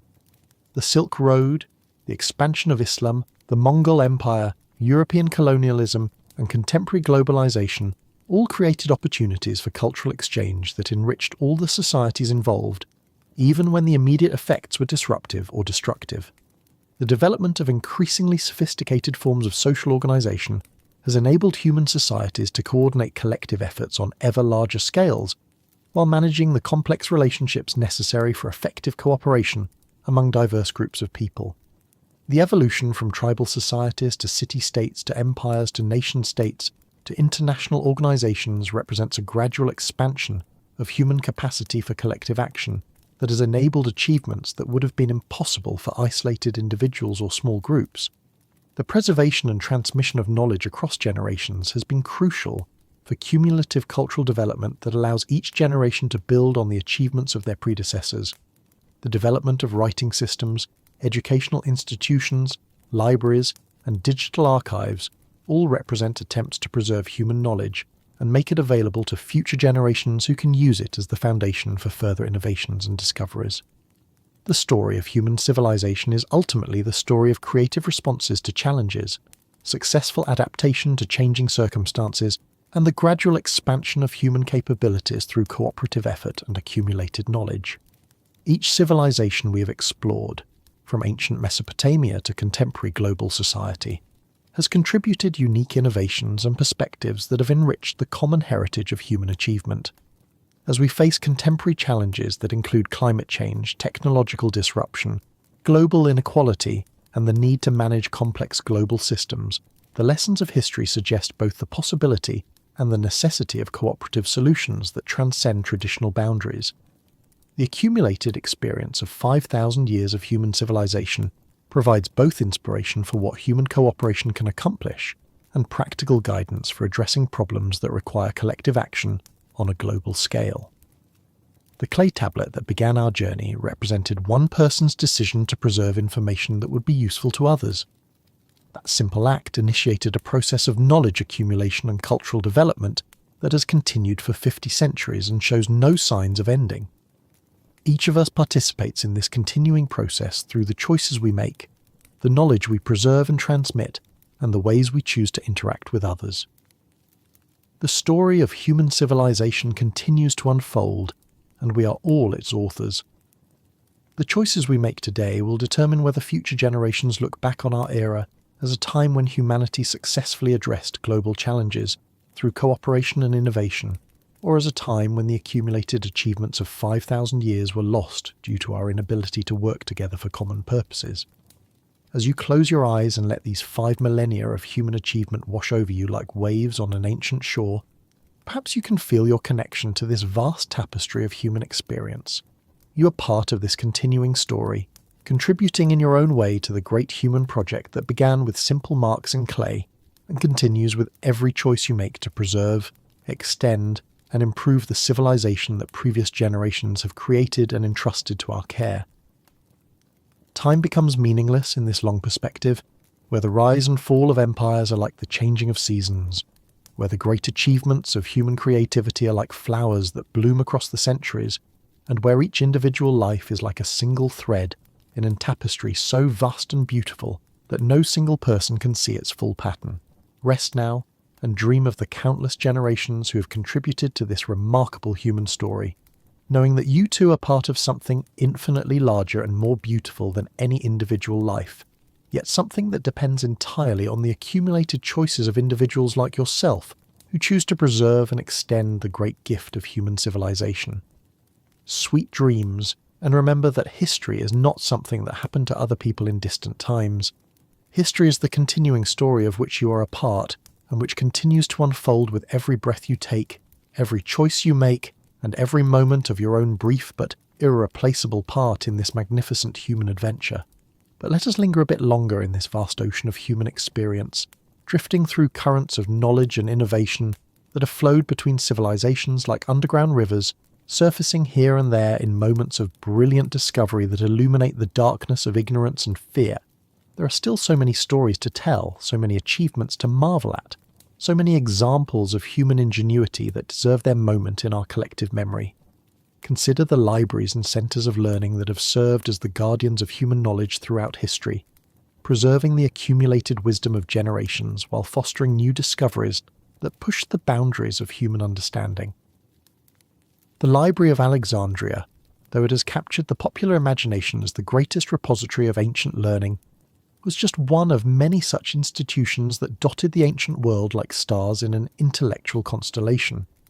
The House of Wisdom in Baghdad, established during the 8th century CE under the Abbasid Caliphate, may have been even more influential than Alexandria in preserving and expanding human knowledge.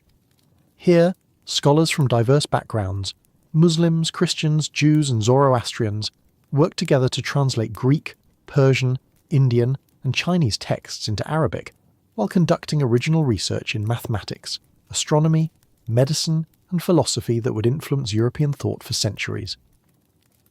The translation movement centred in Baghdad was one of history's greatest intellectual undertakings, involving hundreds of scholars over several centuries who systematically translated the accumulated knowledge of ancient civilizations into Arabic.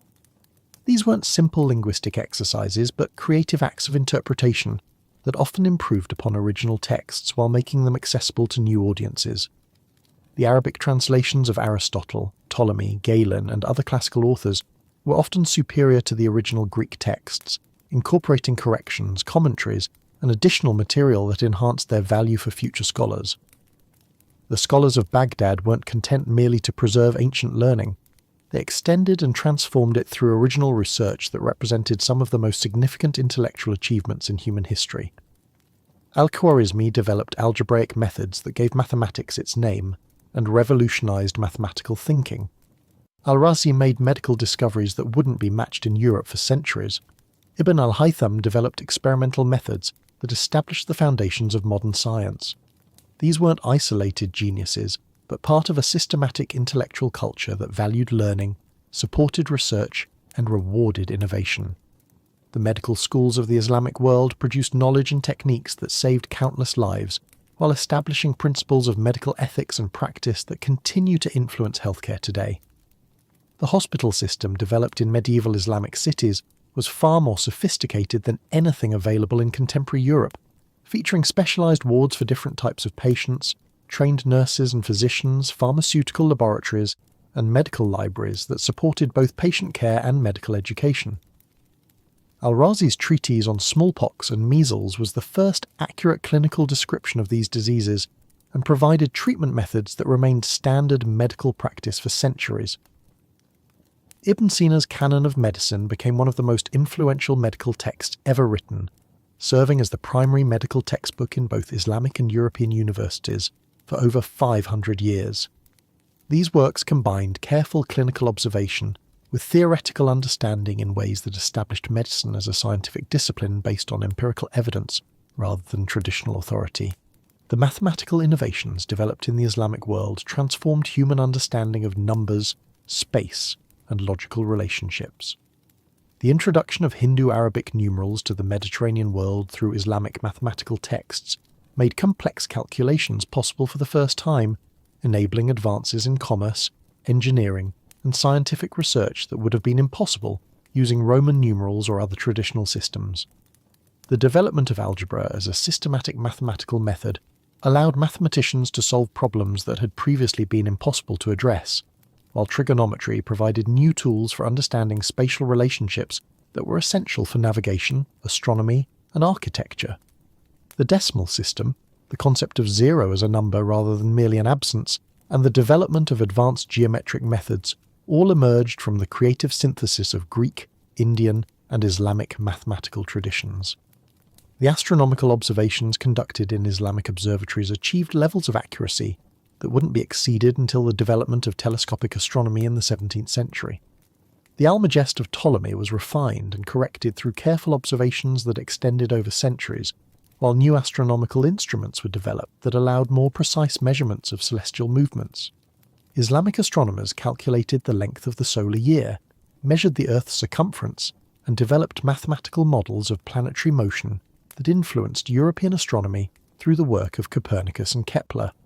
The cultural synthesis achieved in medieval Islamic civilization created architectural, artistic, and literary traditions that combined influences from across the known world into distinctive new forms of creative expression.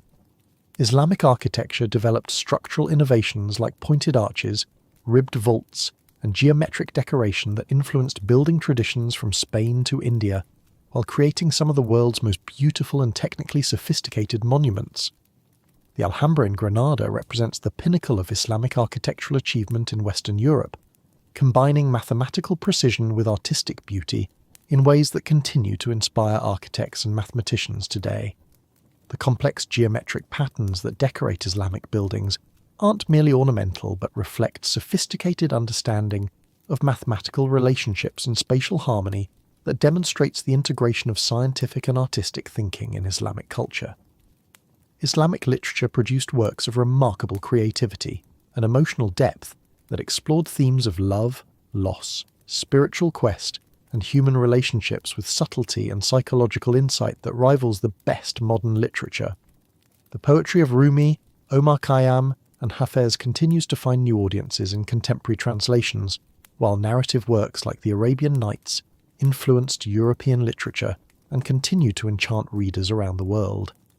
The Silk Road that connected Islamic civilization with China and Europe wasn't just a trade network, but a conduit for intellectual and cultural exchange that created the first truly global civilization.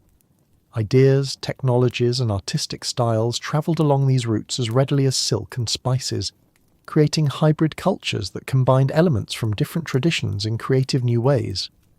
The papermaking technology that travelled from China to the Islamic world and then to Europe revolutionized the preservation and transmission of knowledge by making books affordable and widely available for the first time.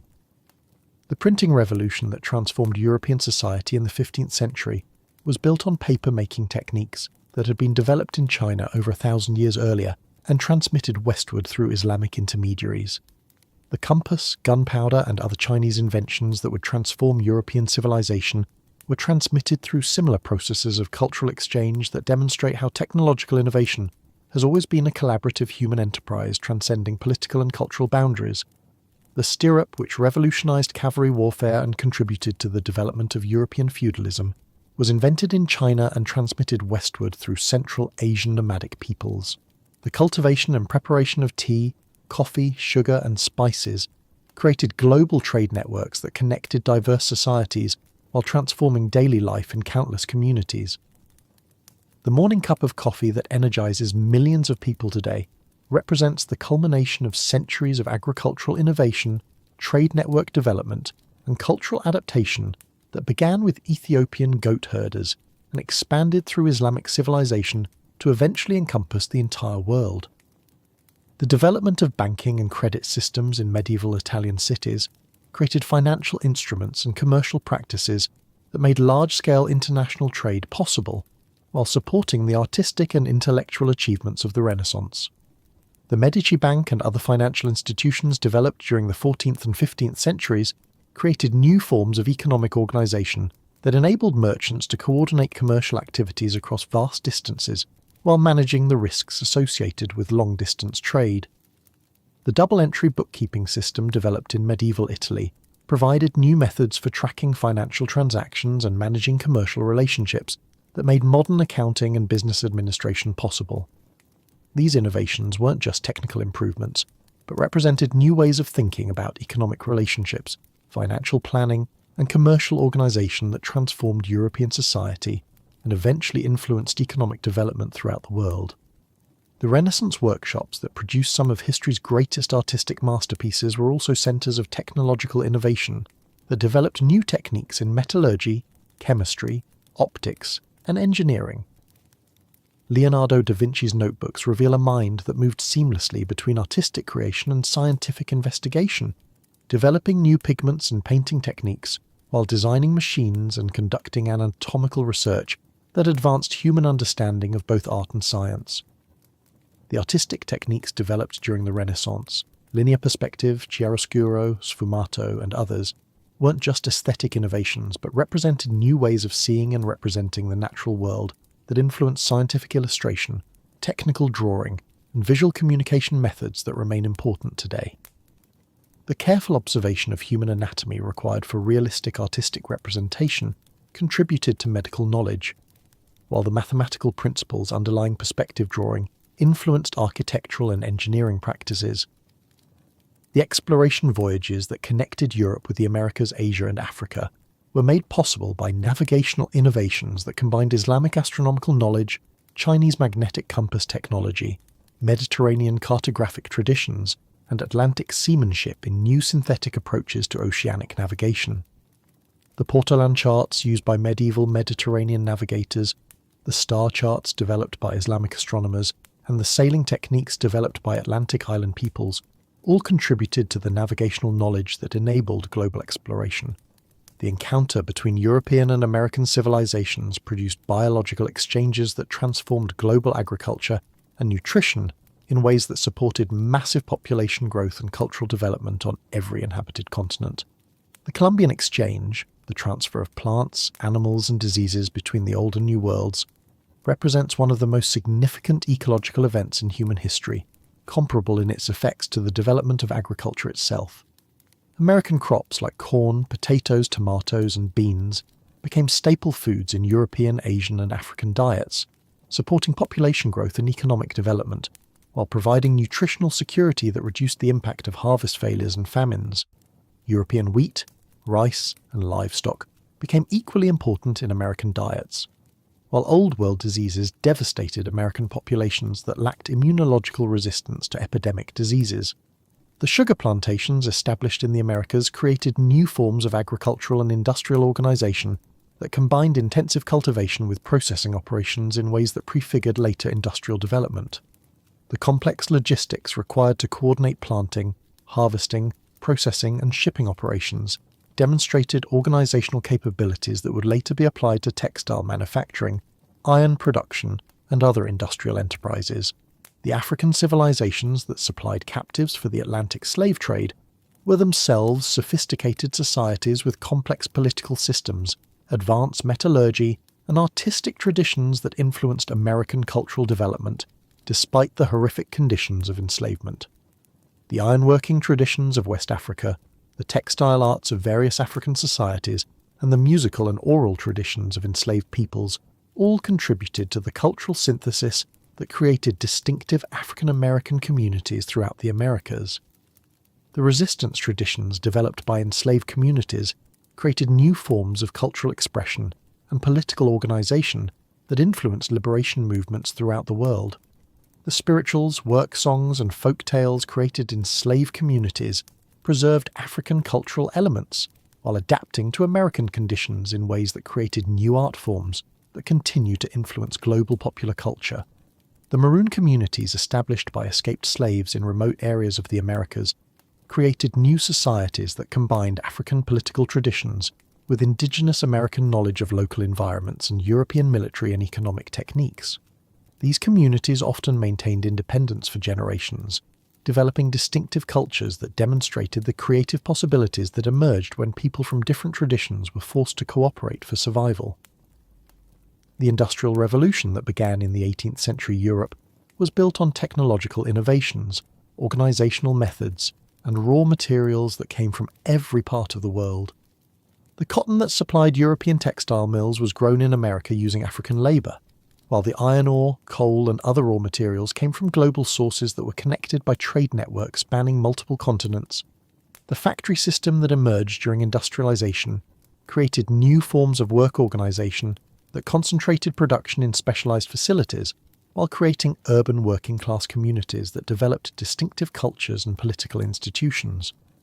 The rhythms of industrial production, the factory whistle, the assembly line, the time clock, created new relationships between work and daily life that influenced everything from family structure to popular entertainment. The transportation networks that connected industrial centres with raw material sources and consumer markets created the first truly global economy, enabling the coordination of production and consumption on scales that had never been possible before. The steamship lines, railroad networks, and telegraph systems that emerged during the 19th century made possible the economic integration that supported continued industrial growth, while creating new forms of cultural exchange and migration. The massive population movements that characterized the 19th and early 20th centuries brought together people from different cultures and continents in ways that created new hybrid communities while spreading innovations and cultural practices around the world. The Irish, German, Italian, Chinese, and other immigrant communities that established themselves in industrial cities created new forms of cultural synthesis while maintaining connections to their homelands that facilitated continued cultural exchange. The public education systems that developed during the 19th century created new possibilities for social mobility and cultural transmission while establishing literacy and numeracy as common social expectations for the first time in human history. The expansion of public libraries, newspapers, and popular literature created new forms of shared culture while preserving and transmitting knowledge that had previously been restricted to educated elites. The development of modern scientific disciplines during the 19th century created systematic methods for investigating natural phenomena while establishing institutional structures for supporting research and training new generations of scientists. Universities, research laboratories, professional societies and scientific journals all contributed to the rapid expansion of human knowledge while creating international communities of scholars who could coordinate research efforts across national boundaries. The medical advances achieved during the 19th and 20th centuries eliminated diseases that had plagued humanity for millennia while extending human lifespan and improving quality of life for billions of people. The development of vaccines, antibiotics, surgical techniques, and diagnostic methods transformed healthcare from a largely ineffective practice based on traditional remedies to a scientific discipline capable of preventing and treating conditions that had previously been fatal. The discovery of anesthesia made surgical operations painless for the first time, enabling complex procedures that could save lives and alleviate suffering that had previously been unavoidable. The development of antiseptic techniques reduced the risk of infection that had made surgery extremely dangerous, while improved understanding of human anatomy and physiology enabled more effective treatments for a wide range of medical conditions. The public health measures that developed during the industrial era, sewage systems, water treatment, food safety regulations, and disease prevention programs, eliminated epidemic diseases that had regularly devastated urban populations. The cholera, typhoid, and other waterborne diseases that had killed thousands of people in industrial cities were largely eliminated through public health measures that demonstrated the importance of collective action for protecting individual health. The development of modern agricultural techniques during the 20th century created the Green Revolution that enabled global food production to keep pace with population growth while improving nutritional security for billions of people. The high-yield crop varieties, fertilizer technologies, and irrigation systems developed during this period transformed agriculture in developing countries while demonstrating the potential for scientific research to address global challenges. The space exploration programs that began in the mid-20th century represented humanity's first attempts to extend civilization beyond Earth, while developing new technologies that found applications in communications, materials science, and other fields that improved life on Earth. The Apollo missions that landed humans on the Moon demonstrated human capability for achieving seemingly impossible goals through coordinated effort and technological innovation. The development of satellite communication systems created new possibilities for global information exchange while enabling coordination of economic and cultural activities on planetary scales. The internet that emerged from military and academic computer networks created the first truly global communication system, enabling instantaneous contact between people anywhere in the world while making vast amounts of information freely accessible. The Human Genome Project and other biological research initiatives have begun to reveal the genetic foundations of life while creating new possibilities for understanding human evolution, diagnosing and treating genetic diseases, and potentially directing future human development. The ethical questions raised by genetic research demonstrate the need for wisdom and careful consideration as humanity gains the power to alter the biological foundations of life itself. The environmental challenges facing contemporary civilization, climate change, biodiversity loss, pollution, and resource depletion, represent new types of global problems that require unprecedented levels of international cooperation and long-term thinking. The solutions to these challenges will require the same kind of creative innovation and collaborative effort that have enabled previous generations to overcome seemingly insurmountable obstacles. As we float through these 5 millennia of human achievement, let yourself sink deeper into the realization that you're not just observing history but participating in it. Every breath you take contains atoms that have been part of countless other living beings throughout history. The calcium in your bones may have been part of ancient coral reefs. The iron in your blood may have been forged in the heart of dying stars, and the carbon in your cells has cycled through countless plants and animals over millions of years. The language you think in carries words and concepts that have travelled through centuries of human communication, each word a small package of meaning that has been passed from person to person like a torch carrying the flame of human consciousness through the generations. The stories you remember, the songs you know, and the ideas that shape your understanding of the world all represent threads in the vast tapestry of human culture that connects you to every generation that has come before. The technologies you use every day, from the wheel beneath the vehicles you ride to the writing system that preserves these words, represent the accumulated innovations of countless generations of human problem solvers who faced challenges, experimented with solutions, and passed their discoveries on to their descendants. The mathematics that enables your smartphone to function, the agricultural techniques that produce your food, and the medical knowledge that protects your health all represent gifts from ancestors you will never know, but whose creativity and persistence have made your life possible. The political institutions that protect your rights, the economic systems that coordinate the production and distribution of goods and services, and the educational institutions that transmit knowledge from one generation to the next, all represent hard-won achievements that required centuries of experimentation, conflict, and gradual improvement. Democracy, human rights, scientific method, and other foundations of modern civilization weren't inevitable developments, but specific human creations that required courage, wisdom, and persistence from countless individuals who chose to work for better futures even when success seemed impossible. The art, music, and literature that enrich your life represent the creative expressions of human consciousness exploring the deepest questions of existence: love, death, meaning, beauty, justice, and the relationship between individual experience and cosmic significance. Every song that moves you, every painting that speaks to your soul, and every poem that captures something you couldn't express yourself represents a moment when another human consciousness reached across the barriers of time, space, and individual isolation to share something essentially human with you.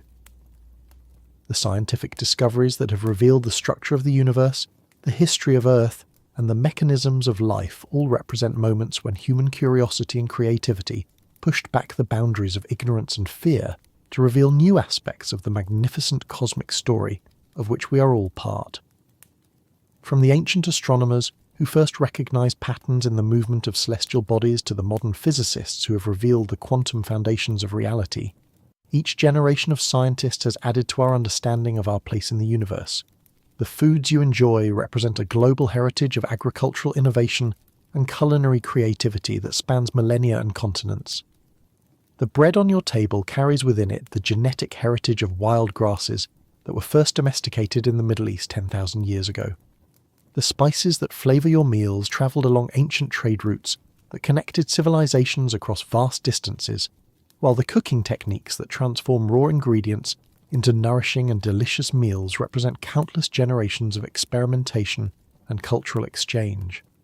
As you drift towards sleep, Let yourself feel the presence of all those who have come before, the farmers and craftspeople, the artists and inventors, the teachers and healers, the dreamers and builders who have created the foundation for everything you experience as normal and natural. They faced their own challenges with whatever resources and knowledge were available to them, just as you face your challenges with the resources and knowledge available to you. Their lives were not just preparation for your life. They were complete human experiences filled with love and loss, hope and fear, achievement and failure, joy and sorrow. They laughed at jokes you wouldn't understand, worried about problems you've never heard of, and found meaning in activities that seemed foreign to your experience, yet they were fundamentally like you. Conscious beings trying to understand their place in the world, while creating lives of meaning and value for themselves and those they loved. The continuity that connects you to them is not just biological or cultural, but spiritual in the deepest sense. A shared participation in the ongoing human adventure of consciousness, seeking to understand itself and its relationship to the larger cosmos. Each generation has added its own chapter to this story while receiving and transmitting the accumulated wisdom and creativity of all previous generations. You are the inheritor of this vast legacy, the temporary custodian of achievements that represent millions of human lifetimes of effort and creativity. But you are also a creator in your own right, adding your own unique contribution to the ongoing human story through the choices you make, the relationships you build, the work you do, and the love you share with others. The story continues through you and extends beyond you to future generations who will inherit what you leave behind, while creating their own additions to the endless human adventure. The marks they make may be as simple as scratches in clay or as complex as journeys to distant stars, but they will all be part of the same continuing story that began when the first human consciousness looked up at the stars and wondered what they were. Rest now in the knowledge that you are part of something infinitely larger and more beautiful than any individual life, yet something that depends entirely on individual lives like yours for its continuation and development. Dream of the countless generations who have contributed to this remarkable human story, and know that your own brief but irreplaceable part in this magnificent adventure is exactly what it needs to be. The story continues, and you are both its author and its character, its audience and its actor, its inheritor and its creator. Sleep well, knowing that tomorrow you will wake up as part of this continuing story, ready to add your own unique marks to the great tablet of human civilization that began 5,000 years ago and will continue as long as human consciousness endures. Time flows around you like a gentle river, carrying the accumulated achievements and dreams of all humanity, and you float peacefully on its surface, connected to everything that has come before and everything that will come after, part of the eternal human story that continues to unfold with each breath you take and each choice you make. If you enjoyed this video, please like and subscribe to our channel so you never miss out on more history documentaries.